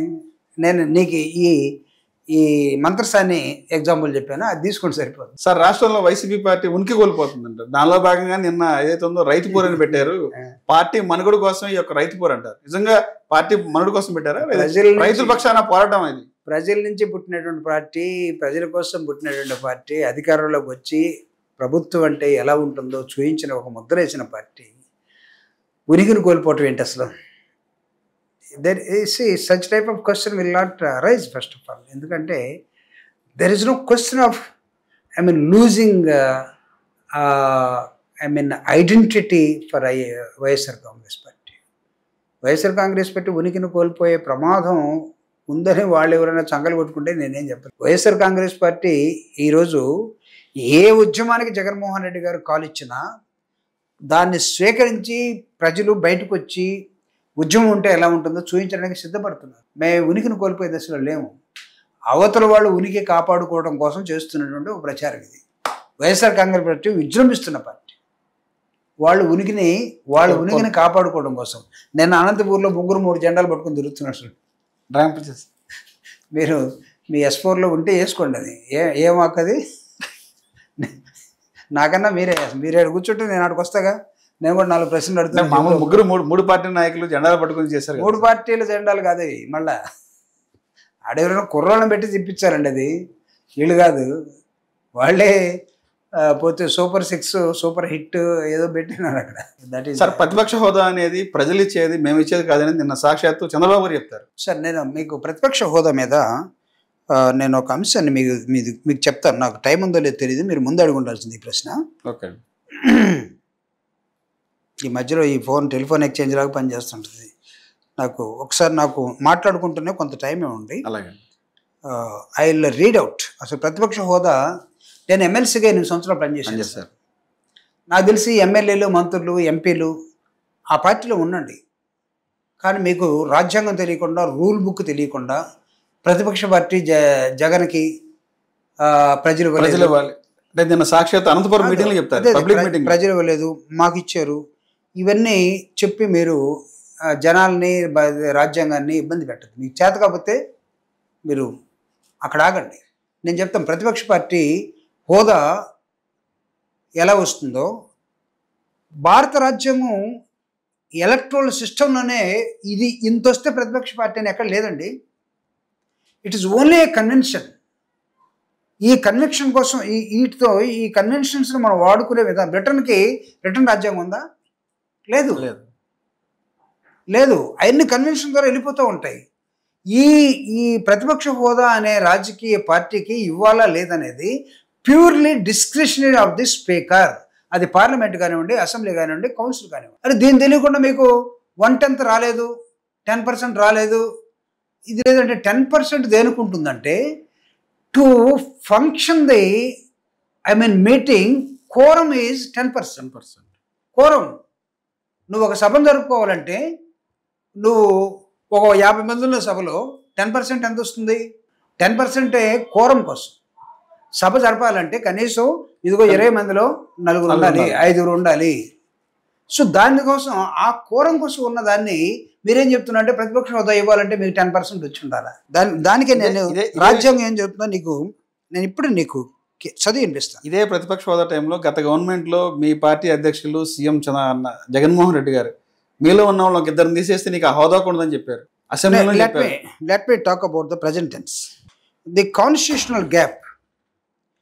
Opposition party recognition in Indian parliamentary system. ఇది హెడ్డింగ్ అండి. ఇది కాన్స్టిట్యూషనల్ గ్యాప్ ఏంటంటే opposition party recognition in Indian parliamentary system. Assembly కూడా పార్లమెంటరీ సిస్టమే కదా? ఇదేమన్నా వేరేదా? కాదు, పార్లమెంట్ సిస్టమ్ కదా. దీనిలో ఏం చెప్తుందంటే the Indian constitution contains no clauses defining when a party qualifies as opposition in the parliament or state assemblies. ఇది నేను చెప్పింది కాదు, భారత రాజ్యాంగంలో ఉన్నటువంటి అపోజిషన్ అనే దానికి ఏం చెప్తుందో భారత రాజ్యాంగం చెప్తున్నా. Indian constitution contains no clauses దేనికోసం? To define when a party qualifies as a opposition in parliament or state of assemblies. లేదు, వీళ్ళు ఎట్లా చెప్తారు నీకు 10% ప్రజలు ఇవ్వలేదు, నాకు ముఖ్యమంత్రి పదవి. ప్రజలు ముఖ్యమంత్రి ఎవరండి? ఎమ్మెల్యే గెలిపిస్తారు నిన్ను, ఎమ్మెల్యేలు అందరూ నిన్ను ఎన్నుకుంటారు. ఇదేం ప్రెసిడెంట్ ఎలక్షన్ అనుకో. నేను చంద్రబాబు నాయుడు గారు అనంతపురం సభలో అవుతున్నాడు, నీకు ప్రతిపక్ష హోదా ప్రజలు ఇవ్వలేదు, నాకు ముఖ్యమంత్రి పదవి ప్రజలు ఎప్పుడు నీకు ముఖ్యమంత్రి పదవి ఇవ్వలేదు. నేను ఇచ్చే పదవి కాదు, ప్రజలు ఇవ్వాలి. అసలు ముఖ్యమంత్రి లోకేష్ గారు అవుతారు అనుకున్నారు, ముఖ్యమంత్రి పవన్ కళ్యాణ్ అవుతారు అనుకున్నారు. కానీ మీ ఎమ్మెల్యేలతో మీరేం మాట్లాడుకున్నారంటే ఎమ్మెల్యేలు ఇస్తారు నీకు ముఖ్యమంత్రితో ప్రధానమంత్రితో. సో ఇక్కడ నీకు చాలా క్లియర్గా నేను చెప్పాను. This fundamental omission creates a complex legal framework where statutory provisions conflict with a parliamentary convictions, leaving opposition recognition to the discretionary procedures rather than the constitutional mandate. రాజ్యాంగ నిపుణులతో చర్చించామని చెప్పి మరి స్పీకర్లు చెప్తారే సార్? సార్ వాళ్ళ కర్మ సార్. నేను ఒక రాజశేఖర రెడ్డి గారు ఇచ్చినటువంటి ఎమ్మెల్సీగా 8 సంవత్సరాలు నేను కౌన్సిల్లో ఉండి రూల్ బుక్ తోటి ఇండియన్ కాన్స్టిట్యూషన్ పుస్తకంతో తిరిగిన వ్యక్తిగా నేను చెప్తున్నా. ఒక రూల్ బుక్ దయచేసి చదవండి. మీరు అసెంబ్లీలో కానీ కౌన్సిల్లో కానీ ఒక రూల్ బుక్ ఉంటుంది, చదవండి. మీరు భారత రాజ్యాంగం మీరు వెళ్ళండి, బక్షి రాసింది కానీ లేకపోతే ఇంకోటి రాసిన దాని కానీ తీసుకొని చదవండి మీరు. అంటే ఇదే విషయాన్ని వైసీపీ నాయకులు ప్రస్తావించినప్పుడు స్పీకర్ ఉన్నటువంటి ఎవరైతే ఉన్నారో అయ్యన్న పాత్రలు మేము దీనికి సంబంధించిన నెక్స్ట్ లైన్కి వస్తున్నాను నేను. The constitutional silence on opposition recognition after exhaustive examination of the Constitution of India and all amendments, no constitutional provision addresses opposition party qualifications. The constitutional framers left Parliament and state assemblies entirely silent on opposition recognition criteria. This stands in a stark contrast to many Westminsters or states democracies that constitutionally recognize official opposition role. ఇంతకన్నా నేను దయచేసి ఎవరు ముద్దోళ్ళు అయితే నేను చెప్పలేను. అంత రాజ్యాంగంలో ఉన్నది. Key constitutional articles examined. Part 3, the Union, Article 52-151, no opposition party provisions. Part 5 or Part 6, the states, Articles 152-237, no state assembly opposition provisions. లేదా అక్కడ all schedules, no opposition related content. 52 amendment in 1985 introduced political party concept through anti-defection law but omitted opposition qualification criteria. This constitutional gap creates the fundamental tension between the statutory requirements and the parliamentary conventions that persist today. Statutory framework, the 1977 Act's minimal requirements, the salary and allowances of the leader of the opposition in Parliamentary Act 1977 provides the only statutory recognition of opposition leadership but establishes remarkably minimal qualification criteria. ఇంత చెప్పిన తర్వాత opposition party ప్రజలు ఇవ్వలేదు, opposition status ప్రజలు ఇవ్వలేదు. మీరు చెప్పినట్టు ఈ రాజ్యాంగాన్ని స్పీకర్ లేదు, దీని ఏమన్నా study చేయాలంటారా? Then Section 2 defines states verbatim. Leader of the opposition in the relation to either House of the Parliament means that the member of the council of a state or the House of the people, as the case may be, who is for the time being the leader of the House of the party in opposition to the government having the greater numerical strength, and recognized such by the chairman of the council, states, or the speaker of the House of the people, as the case may be. A critical statutory requirements must be elected member of the representative and respective house must lead the opposition party with greatest numerical strength, must receive a formal recognition from chairman Rajya Sabha or speaker Lok Sabha. ఇంకా ఉంది. ఇంకా నీకు నేను ఇంకోటి చెప్తాను. 10% గురించి మాట్లాడుతున్నారు వీళ్ళు. 10% ఏమన్నా ఈ వర్కుల్లో 10% తీసుకోవడం అండి? రాజ్యాంగ నిపుణులతో చర్చించిన తర్వాత కూడా లేదు, ఆ స్కోప్ లేదనేది చెప్తారు. కాదు, నేను రాజ్యాంగాన్ని చదివి చూపిస్తున్నారు మీరు. కాదు, నాకు అర్థం కావట్లా. మీకు 10% రాలేదు, ఇవన్నీ చెప్తున్నారు. 10% వీళ్ళకి ఏం గుర్తొస్తున్నాయి? బిల్లుల్లో 10% కాదురా బాబు, ఇక్కడ చాలా కమిషన్లు అంటారా? ఇదిగో supreme court A over association president establish that conventions must supplement not over right statutory law suggesting the 10% rule cannot supersede the 1977 Act of Greatest Numerical Strength Test. అదేంటి? State assembly parallel framework. ఇది to maintain the quorum of the house. రాజ్యాంగ నిపుణులతో చర్చించని చెప్తారు స్పీకర్లు. దయచేసి మీకు ఒక నమస్కారం, దీన్ని మీరు ప్రొజెక్ట్ చేయండి. యాజ్ ఇట్ ఈస్ మీరు చెప్పిందల్లా. నేను being a mechanical engineer, being a Dalit, being a parliamentarian, I'm trying to establish the constitution what it says. భారత రాజ్యాంగం చెప్పింది మాత్రమే నేను చెప్తున్నాను. ఎక్కడ లేదు 10% వస్తే నీకు అపోజిషన్ ఇస్తాం. జగన్మోహన్ రెడ్డి గారు ఇప్పుడు మీరు అపోజిషన్ లీడర్ నాకు ఇవ్వండి, నేను కూడా ముఖ్యమంత్రులు సమానం ఉండటం కోసం నేను సభకి రావట్లేదు చెప్పట్లేదు. ఆయన ఏం అడుగుతున్నా అంటే you allow us to speak, you try to allocate that equal time అడుగుతున్నారు కదా మీరు సభలోకి రమ్మని. సభలోకి దొమ్మ ధైర్యం ఉంటే సభలోకి రమ్మంటున్నారు. నిన్న కూడా చెప్పారు అదే ప్రజా సంస్థపై చర్చించే దమ్ముందా వైసీపీకి అంటున్నారు సార్.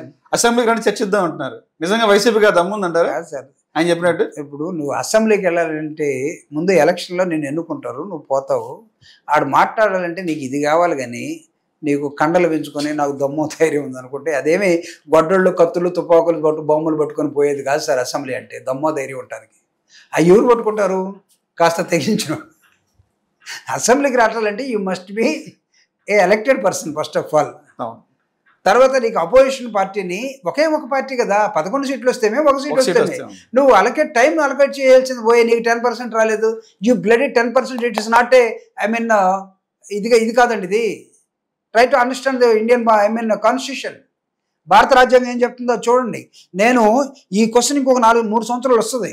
అందుకోసం నేను రాత్రి అంతా కూర్చొని ఒక కాన్స్టిట్యూషన్ ఎక్స్పర్ట్తో కూర్చొని మేము ఇద్దరం కలిసి తయారు చేసినటువంటి నోట్స్ ఇది. Let it should go to everybody. ఇప్పటి నుంచి మాట్లాడే ప్రజలు లేదు 10%. ఏంటి ప్రజలు ఇచ్చేది? Speaker, you are there to decide, you have got every power. Court కూడా ఇంటర్ఫీర్ కాదు. అయినా మేము కోర్టుకు వెళ్తే ప్రభుత్వం తరఫున వాదనలు వినిపించమన్నారు. ఇంతవరకు పోలేదండి ప్రభుత్వం.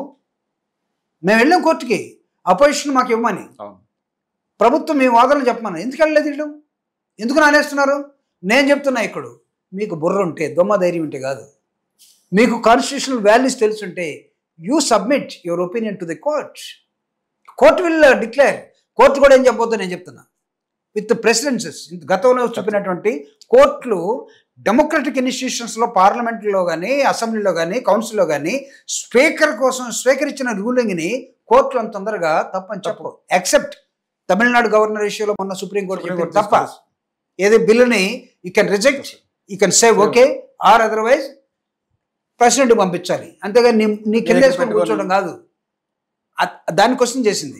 But as far as the courts are concern, the powers of the speaker of a assembly enormous. Court అడుగుతుంది, నీ స్పీకర్గా మీ వాదనలు ఏంటో చెప్పండి అని. It is my dear speaker in Andhra Pradesh assembly, I have got lot of respect on you. నేను అడుగుతున్నాను, you decide. Don't even try to approach your party. You have got enormous and power on this. You decide. You call the other party as an opposition. You give time to Jagannath Reddy garu to speak on the public issues.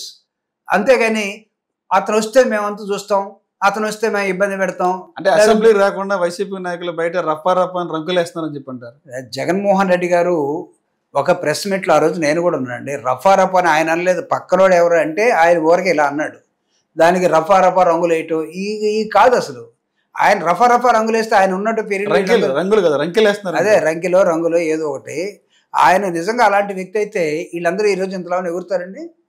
చెప్తున్నాను ఎందుకు ఇవన్నీ. Don't try to attribute certain things.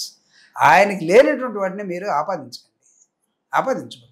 నేను ఇప్పుడు rule position చెప్పాను sir. నేను what trying to say, this is the rule position of to accept the other party as a opposition party. Jaganmohan Reddy garu నాకు opposition party హోదా ఇవ్వని కూడా అడగట్లేదు. You allow us. Yes, we're here to discuss. మేము మా ఆఫీస్లో కూర్చొని 2 గంటల ప్రెస్ మీట్ పెట్టుకోవాల్సిన అవసరం మాకేంటి? మేము కూడా అసెంబ్లీకి వస్తాం, మాతో మాట్లాడచ్చండి, మీకు టైం ఇస్తాం, రమ్మని చెప్పండి. ఈ రోజు కూడా వాళ్ళు అడుగుతున్నారు, దమ్మో ధైర్యం ఉంటే రండి అని అడుగుతున్నారు. కానీ లేదు, మీరు ప్రజా సమస్యల మీద వచ్చి మాట్లాడండి, you have got equal importance in assembly అని చెప్పండి. ఆ మాట ఎందుకు రావట్లేదు? అసెంబ్లీకి రావాలని చెప్పి ఆయన చెప్తారు కదా, స్పీకర్ అడుగుతారు కదండి. స్పీకర్ రావాలని చెప్తున్నారు. జగన్మోహన్ రెడ్డి గారు కూడా అసెంబ్లీకి రావాలా, ప్రజా సమస్యలపై చర్చించాలా, ప్రజలు మిమ్మల్ని ఎమ్మెల్యేగా గెలిపించారని చెప్తున్నారు. నేను చెప్పేది అదే, ఎమ్మెల్యేగా గెలిపించడం వేరు, ఇక్కడ అపోజిషన్ గా గుర్తించడం వేరు. మీరు అపోజిషన్ గుర్తించాలంటే అసలు మీరు ఏం చదువుకున్నారు నేను అడుగుతున్నా. మీరు రాజ్యాంగంలో లేనటువంటి గుర్తింపు కావాలి మీరు అడుగుతున్నారు. అసలు గుర్తించాలంటే గుర్తింపు మీకు ఉండాలి. ఫస్ట్ గుర్తించడానికి కూడా గుర్తింపు ఉండాలా? మరి డిప్యూటీ స్పీకర్ కానీ స్పీకర్ పదే చెప్తారు, మేము రాజ్యాంగ నిపుణులతో చర్చించాము, ఆ అవకాశం లేదని చెప్తారు. మీరేమో రాజ్యాంగంలో ఆల్రెడీ మీరు చదివి చూపించారు. నిపుణుడు కాదు, నేను లే మ్యాన్ అనుకుందాం. బట్ నేను ఎమ్మెల్సీగా 8 సంవత్సరాలు ఉన్నాను కాబట్టి నేను my practice is abide to go along with the framework of the Indian constitution. దాని ప్రకారమే వెళ్ళినోడుగా నేను మాట్లాడుతున్నాను. ఇది ఉంది, ఇక్కడ ఉన్నదాన్ని నేను మీకు చదివి వినిపించాను. దయచేసి దీన్ని తీసుకుంటారా? It is up to you. తీసుకోకపోతే కూడా it is up to you. Sir ఇంకో విషయం సార్, ప్రధానంగా ఏంటంటే ఎప్పుడైనా సరే ఈ 14 నెలల కాలంలో ప్రతి 4 నెలలకు ఒకసారి అసెంబ్లీ సమావేశాల ముందు వస్తాం. ఎవరైతే ఉన్నారో ఉపసభాపతి రఘురామకృష్ణరాజు గారు పులివెందులకు త్వరలో ఉప ఎన్నికలు వస్తాయి అంటారు. ఎలా వస్తాయంట?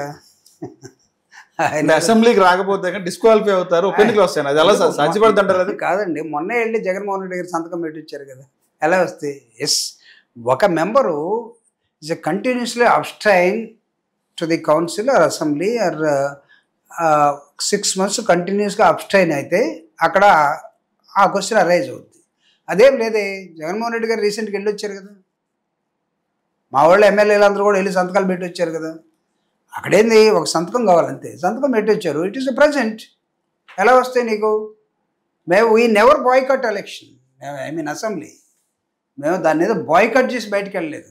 మేము ఫైట్ చేస్తున్నాం, మాకు ఈక్వల్ టైం ఇవ్వండి అని ఫైట్ చేస్తున్నాం. మీకు తెలియక, పాపం కూటమి వాళ్ళు తెలియక అమాయకులుగా వాళ్ళు ఏం చెప్తున్నారంటే, మీకు అపోజిషన్ లీడర్గా ప్రజలు ఎన్నుకోలేదు, అపోజిషన్ లీడర్గా ఎలక్షన్ జరగరా బాబు, ఎమ్మెల్యేగా ఎన్నికలు జరుగుతాయి, అపోజిషన్ లీడర్గా ప్రజలు ఇవ్వలేదు కాబట్టి మేము ఇవ్వట్లేదు. రాజ్యాంగం 10% లేదు, 10% ఇది ఏమన్నా బిల్లులు కాదు కొట్టుకోవడానికి. ఇది 10% of attendance is maintain a quorum to conduct a meeting. ఇది దయచేసి దానికి అండ్ అపోజిషన్ మీరు పిలవటానికి చాలా తేడా ఉంది. దానికి రాజ్యాంగంలో ఎక్కడ కూడా ఇంత నంబర్ వస్తేనే అపోజిషన్ లీడర్గా గుర్తించమాలని రాజ్యాంగం మొత్తం ఎక్కడ లేదు. దాన్ని చదివి మాట్లాడుతున్నాం కాబట్టి దయచేసి మీ మిస్ఇంటర్ప్రిటేషన్స్ ఇక్కడ పనిచేయవు. మీకు కాస్త హృదయము బుర్ర రెండు ఉంటే అపోజిషన్గా ఉన్నటువంటి 11 మందితో ఉన్నటువంటి వైఎస్ఆర్ కాంగ్రెస్ పార్టీని కూడా మీరు లోపల పిలిచి మీకు పొజిషన్ ఇస్తున్నాం, you can speak freely, you can address all public issues అని చెప్పండి అని మాట్లాడు. అంతేగాని దమ్ము ధైర్యం ఉంటే రండి ఆడ తేల్చుకుందాం అంటే మాత్రం ఇది తేల్చుకునేది కాదు అబ్బాయి అని చెప్తున్నాం. అంతే సార్. ఏదైతే ఉందో 2016-17 జరిగినటువంటి సుగాలి ప్రీతి కేసుకు సంబంధించి ఆ రోజున మేము బయట ప్రపంచానికి తీసుకురాబట్టే వచ్చిన గవర్నమెంట్ మీకు న్యాయం చేసింది అనేది పవన్ కళ్యాణ్ గారు చెప్తారు. ఆ సుగాలి ప్రీతి కేసుకు సంబంధించి ఎలా స్పందిస్తారు సార్? సుగాలి ప్రీతి కేసు 2017 ఆగస్టు 18 జరిగింది. అప్పుడు అధికారంలో ఉన్నది తెలుగుదేశం పార్టీ. ఆ పార్టీతోటి మెంబర్గా కూడా జనసేన పార్టీ ఉంది. ఎలక్షన్లో కంటెస్ట్ చేయలేదు కానీ ఆ పార్టీని సపోర్ట్ చేసి గెలిపించిన పార్టీ. ఆ పార్టీ 2019 దాకా పవర్లోనే ఉండింది. 2017 నుంచి 2019 దాకా దాదాపు 1.5 సంవత్సరం పవన్ కళ్యాణ్ గారు ఎక్కడున్నారో ఏమీ మాట్లాడలేదు. 2019లో జగన్మోహన్ రెడ్డి గారు అధికారంలోకి వచ్చారు. చంద్రబాబు నాయుడు గారికి న్యాయం చేయండి అని పవన్ కళ్యాణ్ గారు ఆ టైంలో అడుగుంటే సంతోషించేవాడు. ఆ 2 years near about 1 year 9 months ఎప్పుడు పవన్ కళ్యాణ్ గారు మాట్లాడలేదు. జగన్మోహన్ రెడ్డి గారు అధికారంలోకి వచ్చిన తర్వాత ఆయన ప్రజా గొంతుగా బయటకు వచ్చాడు. జగన్మోహన్ రెడ్డి గారు వాళ్ళని అడ్రస్ చేయాలన్నారు, గందరగోళం చేసేసారు. ఆయనే కాదు, నేను చెప్పిన ఈ 2 సంవత్సరాలు దళిత సంఘాలు కానీ ప్రజాస్వామ్యవాదులు కానీ కర్నూలులో మొత్తం అట్టుడికిపోయి అసెంబ్లీలో కూడా చాలా మంది మాట్లాడి చాలా గందరగోళం అయింది. ఆయన తీసుకొస్తే బయటకు వచ్చింది కాదు. నా వల్లే బయట తెలిసి చెప్తారు, నా వల్లే వచ్చింది, నేను చేయబట్టే వచ్చినటువంటి ఆ అంశానికి వస్తే నేను ఇంకొక అడుగు ముందుకే నేను చెప్తా.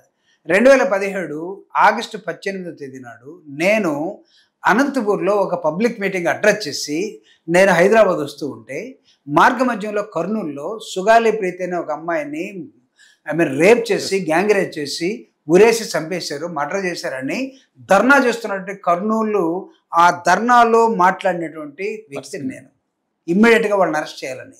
I was the first person public representative చెప్తానండి ఇప్పుడు ప్రభాకర్ గారు. ఎస్, ఆ రోజు నేను మీలాంటి ఒక లోకల్ ఛానల్కి ఇంటర్వ్యూ ఇచ్చి వచ్చాను. తెల్లారిపోతున్న పేపర్లో వచ్చింది. దాన్ని ఫస్ట్ వెలుగులోకి తెచ్చింది మేము, పవన్ కళ్యాణ్ గారు కాదు. 2 సంవత్సరాల తర్వాత వచ్చాడు. ఎస్, ఆయన ఏదో చేశాడు, ఆవిడకి ప్రామిస్ చేశారు వాళ్ళ తల్లికి. జగన్మోహన్ రెడ్డి గారు ముఖ్యమంత్రిగా ఏంటి ఇదంతా కలిసి చూడమని ఆయన అట్రాసిటీ యాక్ట్ ప్రకారం ఏమేమి రావాలో అన్ని చేసి దీన్ని ఏం చేయమంటారంటే సిబిఐకి రికమెండ్ చేయమన్నారు. సిబిఐకి రికమెండ్ చేసి వదిలేశారు. జగన్మోహన్ రెడ్డి గారు మేము చెప్తేనే చేశాడు. ఎస్, మీరు చెప్తేనే చేశారు అనుకుందాం. అంతకుముందు జగన్మోహన్ రెడ్డి గారు ప్రతిపక్షం ఉన్నప్పుడు వాళ్ళ ఎమ్మెల్యేలు మాట్లాడారు, తన దృష్టికి వచ్చింది, మాలాంటి మాట్లాడారు, అందరూ మాట్లాడారు, ప్రజా సంఘాలు మాట్లాడినాయి. ఇదంతా హిస్టరీ తీసేసి మొత్తం మేం చేసామంటే ఇది ఎట్లా ఉంటుందంటే, అంతా అయిపోయిన తర్వాత ఒక ఆమె వచ్చిందంట తిరగమూత వేయటానికి కూరలో. తిరగమూత వేసిన తర్వాత కొద్దిగా రుచి వస్తుంది. అసలు నా వల్లే కూర అంతా రుచి వచ్చిందంటే తిరగమూతే కదా నువ్వు వేసింది. నేను కూరగాయలు కోసావా లేకపోతే నూనె వేసావా, ఇది చేయలేదు కదా. సో ఇట్లుంటుంది పవన్ కళ్యాణ్ పని ఏంటంటే తిరగమూత. తిరగమూత తెలుసుగా? తెలుసు సార్. రాష్ట్రంలో లా అండ్ ఆర్డర్ ఎలా ఉంది? లా అండ్ ఆర్డర్ బాగుంటే సోషల్ మీడియా మొత్తాన్ని బ్యాన్ చేస్తామని రాదండి. ఆ వాయిస్ సోషల్ మీడియాని బ్యాన్ చేస్తే నేపాల్ ఏమైందో చూసుకోవాలి. నెంబర్ 1 నేపాల్ ఏమైంది? సోషల్ మీడియా బ్యాన్ చేస్తే ప్రధానమంత్రి పారిపోయాడు. అడ్రస్కి వెళ్ళండి. అవునా? అయినా సోషల్ మీడియాని బ్యాన్ చేయాలంటే ముఖ్యమంత్రి చేతుల్లో ఒక చట్టాన్ని తీసుకొస్తామంటున్నారు. It is not under the act of state list కాదు. సాధ్యపడుతుంటారు ఈ ప్రభుత్వానికి. ఇది central government list, information act. వాళ్ళు చేయాలి. చేస్తే ఆల్రెడీ వాళ్ళు చేశారు, కొట్టేశారు, సుప్రీంకోర్టు కొట్టేశారు. ఇలాంటి తింగర పనులు చేయొద్దని. మీరు మళ్ళీ ఏమైనా చేస్తారని చేయండి. మేము కూడా దానికోసం ఎదురు చూస్తూ ఉన్నాం. కోర్టు దగ్గరికి వెళ్తాం, కోర్టులు కొట్టేస్తే సోషల్ మీడియా మీద మీరు మాట్లాడిన ప్రతి వాడి మీద మీరు వాళ్ళని అరెస్ట్ చేస్తాం, భయభ్రాంతులు చేస్తామంటే కుదరదు. లా అండ్ ఆర్డర్ బాగలేదు, ఇట్స్ వరస్ట్. గతానికి ఇప్పుడు పోలీసు ఇప్పుడే స్వేచ్ఛగా ఉన్నారు ప్రజలు అంటారు. సాక్షాత్తు హోంమంత్రి వంగులపూడి అనిత గారు. సరే, హోంమంత్రిగా పాపం నేను ఆ అమ్మాయిని గురించి నేను అన్ని చోట్ల చాలా తక్కువ మాట్లాడుతాను. ఎందుకంటే ఆవిడ దగ్గర కూడా పవర్స్ లేవు. గట్టిగా ఆవిడ మాట్లాడితే నీ పవర్ మాట్లాడకపోతే నీ పవర్ నాకు ఇచ్చేయమంటారు. హోమ్ మినిస్టర్ అనేది నాకు ఇచ్చేయమని ఒకసారి పవన్ కళ్యాణ్ అన్నాడు అనుకుంటున్నారు. లా అండ్ ఆర్డర్ పిఠాపురం మీటింగ్లో అప్పుడు చాలా వైరల్ అయింది. పాపం ఆ అమ్మాయి పోయి మళ్ళీ బతిని అడుగుతుంది. ఆ అమ్మాయి బాగా మాట్లాడినా కష్టం, బాగానే మాట్లాడుతుంది. బాగా మాట్లాడితే కష్టం, బాగా మాట్లాడకపోతే కష్టం. ఎందుకంటే దాన్ని పీపుకునేటట్టున్నారు హోమ్ మినిస్టర్ని. Law and order home minister ఉండదని వాళ్ళకి తెలియట్లా. ఇట్లనే ఈ 10% గోల, అపోజిషన్ ఇవ్వడానికి 10% లేదు కదా, ఈ గోలే లా అండ్ ఆర్డర్ నాకు ఇచ్చేసేయమన్నాడు ఆయన. లా and order lies with always the chief minister at the state level and central level. Law and order lies with the prime minister. Just Panchayati Raj minister cannot take. ఇదేమి డిజిటల్ సిగ్నేచర్ కాదు, ఎవరికని ఇచ్చేసి నువ్వు better నా బదులు నేను షూటింగ్లోకి వెళ్తున్నాను వెళ్ళటానికి. లా and order lies with the chief minister. నీకు ఇక్కడ గట్టిగా నువ్వు ప్రజల పక్షాన్ని ఉంటే అక్కడి నుంచి తీసుకో, నువ్వు చీఫ్ మినిస్టర్గా, అప్పుడు లా అండ్ ఆర్డర్ నీ చేతిలోకి వస్తుంది. పాపం అనిత గారి దగ్గర ఏముంది? మీరు పాపం అనితని గురించి అడిగి కాబట్టి హోమ్ మినిస్టర్ గారు అదే హోమ్ మినిస్టర్కే ఆమెకు ఉండేది హోమ్ గార్డ్స్ లేదా డిజాస్టర్ మేనేజ్మెంటు. ఇయే లా అండ్ ఆర్డర్ ఉండదు. మీరు మళ్ళీ పవన్ కళ్యాణ్ మాట్లాడబాకండి మీరు కూడా. డ్యూ రెస్పెక్ట్, నాకు అనిత మీద ఉన్న మా సోదరిమణి కాబట్టి గౌరవంతో నేను చెప్తున్నా. అమ్మ ఎప్పుడైనా తెలియకుండా అది మాట్లాడితే ఏమో కానీ అసలు ఆవిడ దగ్గర పవర్సే లేవు. Somebody is enjoying that power, let them enjoy. Agency ఏరియాలో అంధకారం ఉన్న ప్రజలను బయటకు తీసుకొచ్చాము, డోలీ లేని ప్రాంతాన్ని సృష్టించాము, దాదాపు 4000 కిలోమీటర్ల రోడ్లు వేసి చెప్తారు పవన్ కళ్యాణ్ గారు. మంచిదే, అప్పటికిప్పుడు ఎలా ఉంది? అసలు మంచిదే. అంటే చెప్పులు కూడా వేసి వెళ్ళండి, అన్ని మన్య ప్రాంతాలకు మొత్తానికి వెళ్ళండి, డొంకలు ఉన్న విలేజ్లకి వెళ్ళండి, డోళ్ళు కట్టుకున్న దగ్గరికి వెళ్ళండి, కాలువలు ఉన్న దగ్గరికి వెళ్ళండి. చెప్పులు లేని వాళ్ళు తిరుగుతూనే ఉన్నారు. ఇప్పటికీ 40% the people still in the rural areas అండి. వాళ్ళకి ప్రభుత్వం అంటే ఏంటో తెలియదు. చెప్పండి. ఇప్పుడు మీరు వచ్చి మేము రోడ్లు వేయించాము, వాళ్ళకి చదువులు చెప్తున్నాము, బడి పెడుతున్నాము, వాళ్ళకి ఆరోగ్యం ఇచ్చామంటే ఇవ్వండి, సంతోషం, దండం పెడతాం మేము కూడా. బట్ మీరు మీ వల్లే జరుగుతుందని మాత్రం చెప్పకండి. మీకన్నా కొంతమంది ముందు చంద్రబాబు నాయుడు మీరు ఇప్పుడు జతకట్టారండి, దీనికన్నా ముందు చాలా మంది జతకట్టారు. అంటే does it mean that Chandrababu Naidu గారి గతం ఏం చేయలేదని ఒప్పుకుంటారా? మీరు వచ్చిన తర్వాత అన్ని నేర్పి చేపిస్తున్నారా? అంటే ఏజెన్సీ ఏరియాలో చెప్పులు కూడా లేని ప్రాంతాలు ఈయన చెప్పులు ఇస్తేనే వాళ్ళకి చెప్పులు తెలిసిందనేది చెప్పారు జనసేన పార్టీ. పవన్ కళ్యాణ్ గారు చెప్పులు ఇవ్వబట్టి వాళ్ళకి చెప్పులు తెలిసిందనేది చెప్పారు. అదే నిజంగా ఏజెన్సీ అంత డీప్ ఏజెన్సీలో అదే ఇంత సహజం అంటారు అది. ఒకళ్ళు చెప్పులు లేవు అని అనుకునేది ఉంటే అది వాళ్ళు డిసైడ్ చేసుకోమనండి. చెప్పులు అంటే తెలియదా, ఈయన ఇచ్చాడా అనేది.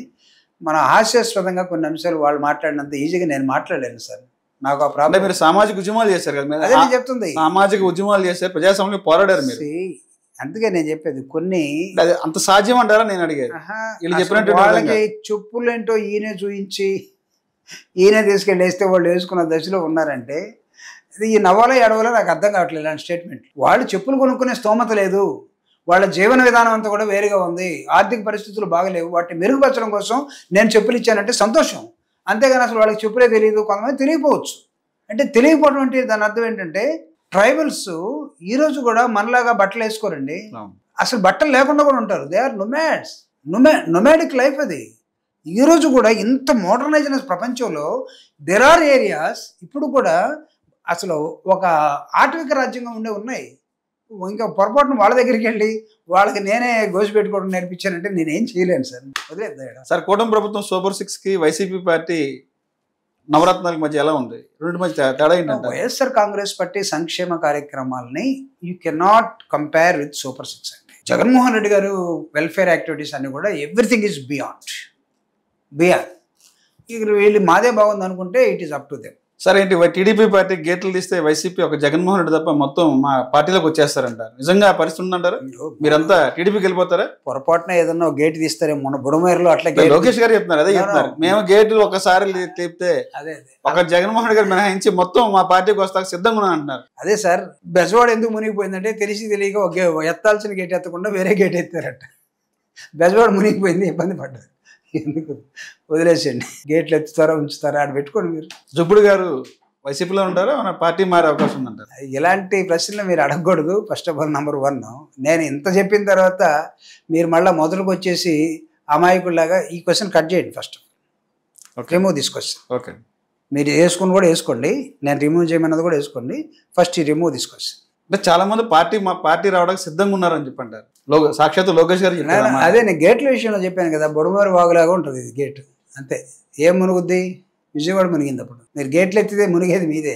సార్ ఎలా ఉంది వైసీపీ పార్టీ? బ్రహ్మాండంగా ఉంది. ప్రజా ఉద్యమాలతోటి, ప్రజా సమస్యలతోటి జగన్మోహన్ రెడ్డి గారి నాయకత్వంలో ప్రజలందరూ కూడా చేసినటువంటి పొరపాటుని గ్రహించి జగన్మోహన్ రెడ్డి గారిని మళ్ళా ముఖ్యమంత్రిగా చూడాలనే ఒక కోరికతోటి ప్రజలు ఈరోజు ఆలోచిస్తూ ఉన్నారు, మాట్లాడుకుంటూ ఉన్నారు. సార్ చంద్రబాబు నాయుడు గారికి రాజశేఖర గారి మధ్య ఎలా ఉంటుంది? గతంలో మీరు రాజశేఖర గారితో చాలా అనుబంధం ఉంది. సో ఇది నాకు తెలిసి ఇది చాలా మంది అడిగే ప్రశ్నే.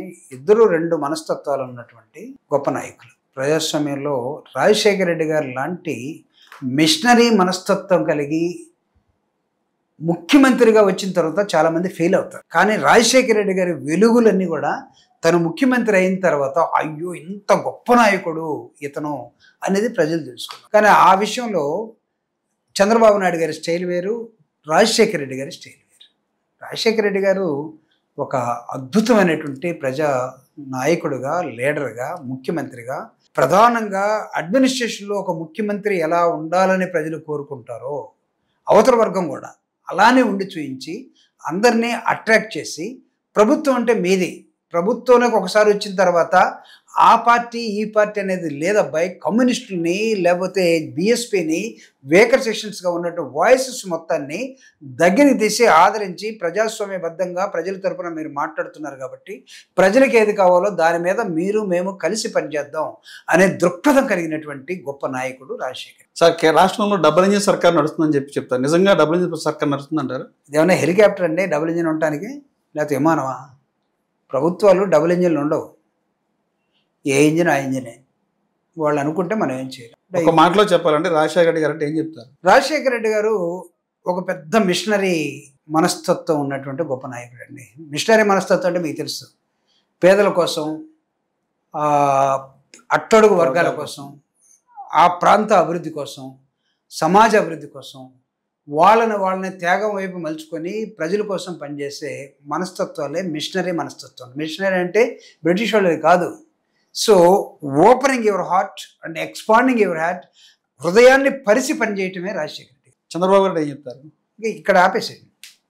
మీరు రాజశేఖర రెడ్డి గారు అడిగారు, అయిపోయింది. సార్ ఇప్పుడు మీ గతంలో రాజశేఖర రెడ్డి గారితో చాలా సన్నిహిత సంబంధం ఉంది, ఇప్పుడు జగన్ గారితో ఉన్నారు. ఇద్దరి మధ్య మీకు అలా బాండింగ్ ఎలా ఉంటుంది? రాజశేఖర రెడ్డి గారి కొడుకు జగన్మోహన్ రెడ్డి గారు. రాజశేఖర రెడ్డి గారి లాగా ముఖ్యమంత్రి జగన్మోహన్ రెడ్డి గారు అయిన తర్వాత రాజశేఖర రెడ్డి గారి అంత అనుభవం జగన్మోహన్ రెడ్డి గారికి అడ్మినిస్ట్రేషన్లో లేని సమయం అడ్మినిస్ట్రేషన్ని ఎలా నేర్చుకొని చూపించాలో అద్భుతంగా చూపించినటువంటి వ్యక్తి జగన్మోహన్. సరే, ఏదైతే ఉందో పవన్ కళ్యాణ్ గారు ఇప్పుడు కూటమి ప్రభుత్వంలో గేమ్ చేంజర్గా మారారు. పవన్ కళ్యాణ్ వల్లే కేంద్రం నుంచి నిధులు వస్తున్నాయంటే రాష్ట్రంలో డెవలప్ అవుతుందంటారు. నిజంగా పరిస్థితి ఉందంటారు?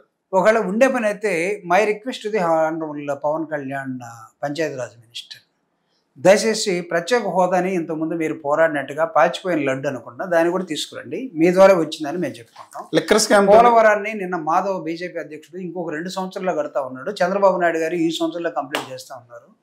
ఆ సంవత్సరం 2 సంవత్సరాలకు వదలకుండా పోలవరానికి కూడా డబ్బులు ఇచ్చేసి దాన్ని త్వరగా కంప్లీట్ చేయండి. సో కాబట్టి మీరు అనుసంధానకర్తగా కేంద్రంలో ఇక్కడ ఉండాలనుకుంటే ఆంధ్రప్రదేశ్కి రావాల్సినటువంటి ఈ రీఆర్గనైజేషన్ యాక్ట్ ప్రకారం ఏది ఇవ్వాలని రాజ్యాంగంలో రాసుకున్నారో, విడిపోయినప్పుడు రీఆర్గనైజేషన్ యాక్ట్ రాసుకున్నారో అవన్నీ రావడం కోసం మీరు త్వరగా పనిచేసి ఈ రాష్ట్ర అభివృద్ధి కోసం పనిచేయండి. కూటమి ప్రభుత్వం పదే చెప్పింది లిక్కర్ స్కామ్ అనేది వైసీపీ మెడకు చుట్టుకుందంటారు. నిజంగా లిక్కర్ స్కామ్ జరిగిందంటారు? దీనికి సంబంధించి ఎవరైతే ఉన్నారో వైసీపీలో కొంతమంది నాయకులకు అరెస్ట్ చేయబడ్డారు. అంటే అరెస్ట్ చేయటం వేరు, దాన్ని ప్రూవ్ చేయటం వేరు. వాళ్ళు ప్రూవ్ చేసే దగ్గర ఎక్కడ కూడా నాకు తెలిసి కనపడటం లేదు. సో దాన్ని ఇంకా కోర్టులు, ఈ సిట్టు, తర్వాత ప్రభుత్వాలు వీటి మీద మాట్లాడుతూ ఉన్నాయి. ఒకవేళ లిక్కర్ నిజంగా అది స్కామ్గా మారుంటే ప్రూఫ్ ఉండాలి. ప్రూఫ్ ఎందుకు పెట్టడం లేదు? త్వరలో బిగ్ బాస్ అరెస్ట్ కూడా అని చెప్తున్నారు పదే మీడియా. నేను చెప్తున్నాను, రాసుకోండి. జగన్మోహన్ రెడ్డి గారిని దీనిలో ఇన్వాల్వ్ చేసి ఆయన్ని అరెస్ట్ చేసి చూపిస్తామనే దశ దాకా మీరు వెళ్తే ఆ రోజే మీ పతనం స్టార్ట్ అయింది. జగన్మోహన్ రెడ్డి గారిని ఈ విషయంలో ఎవరు టచ్ చేయలేడు.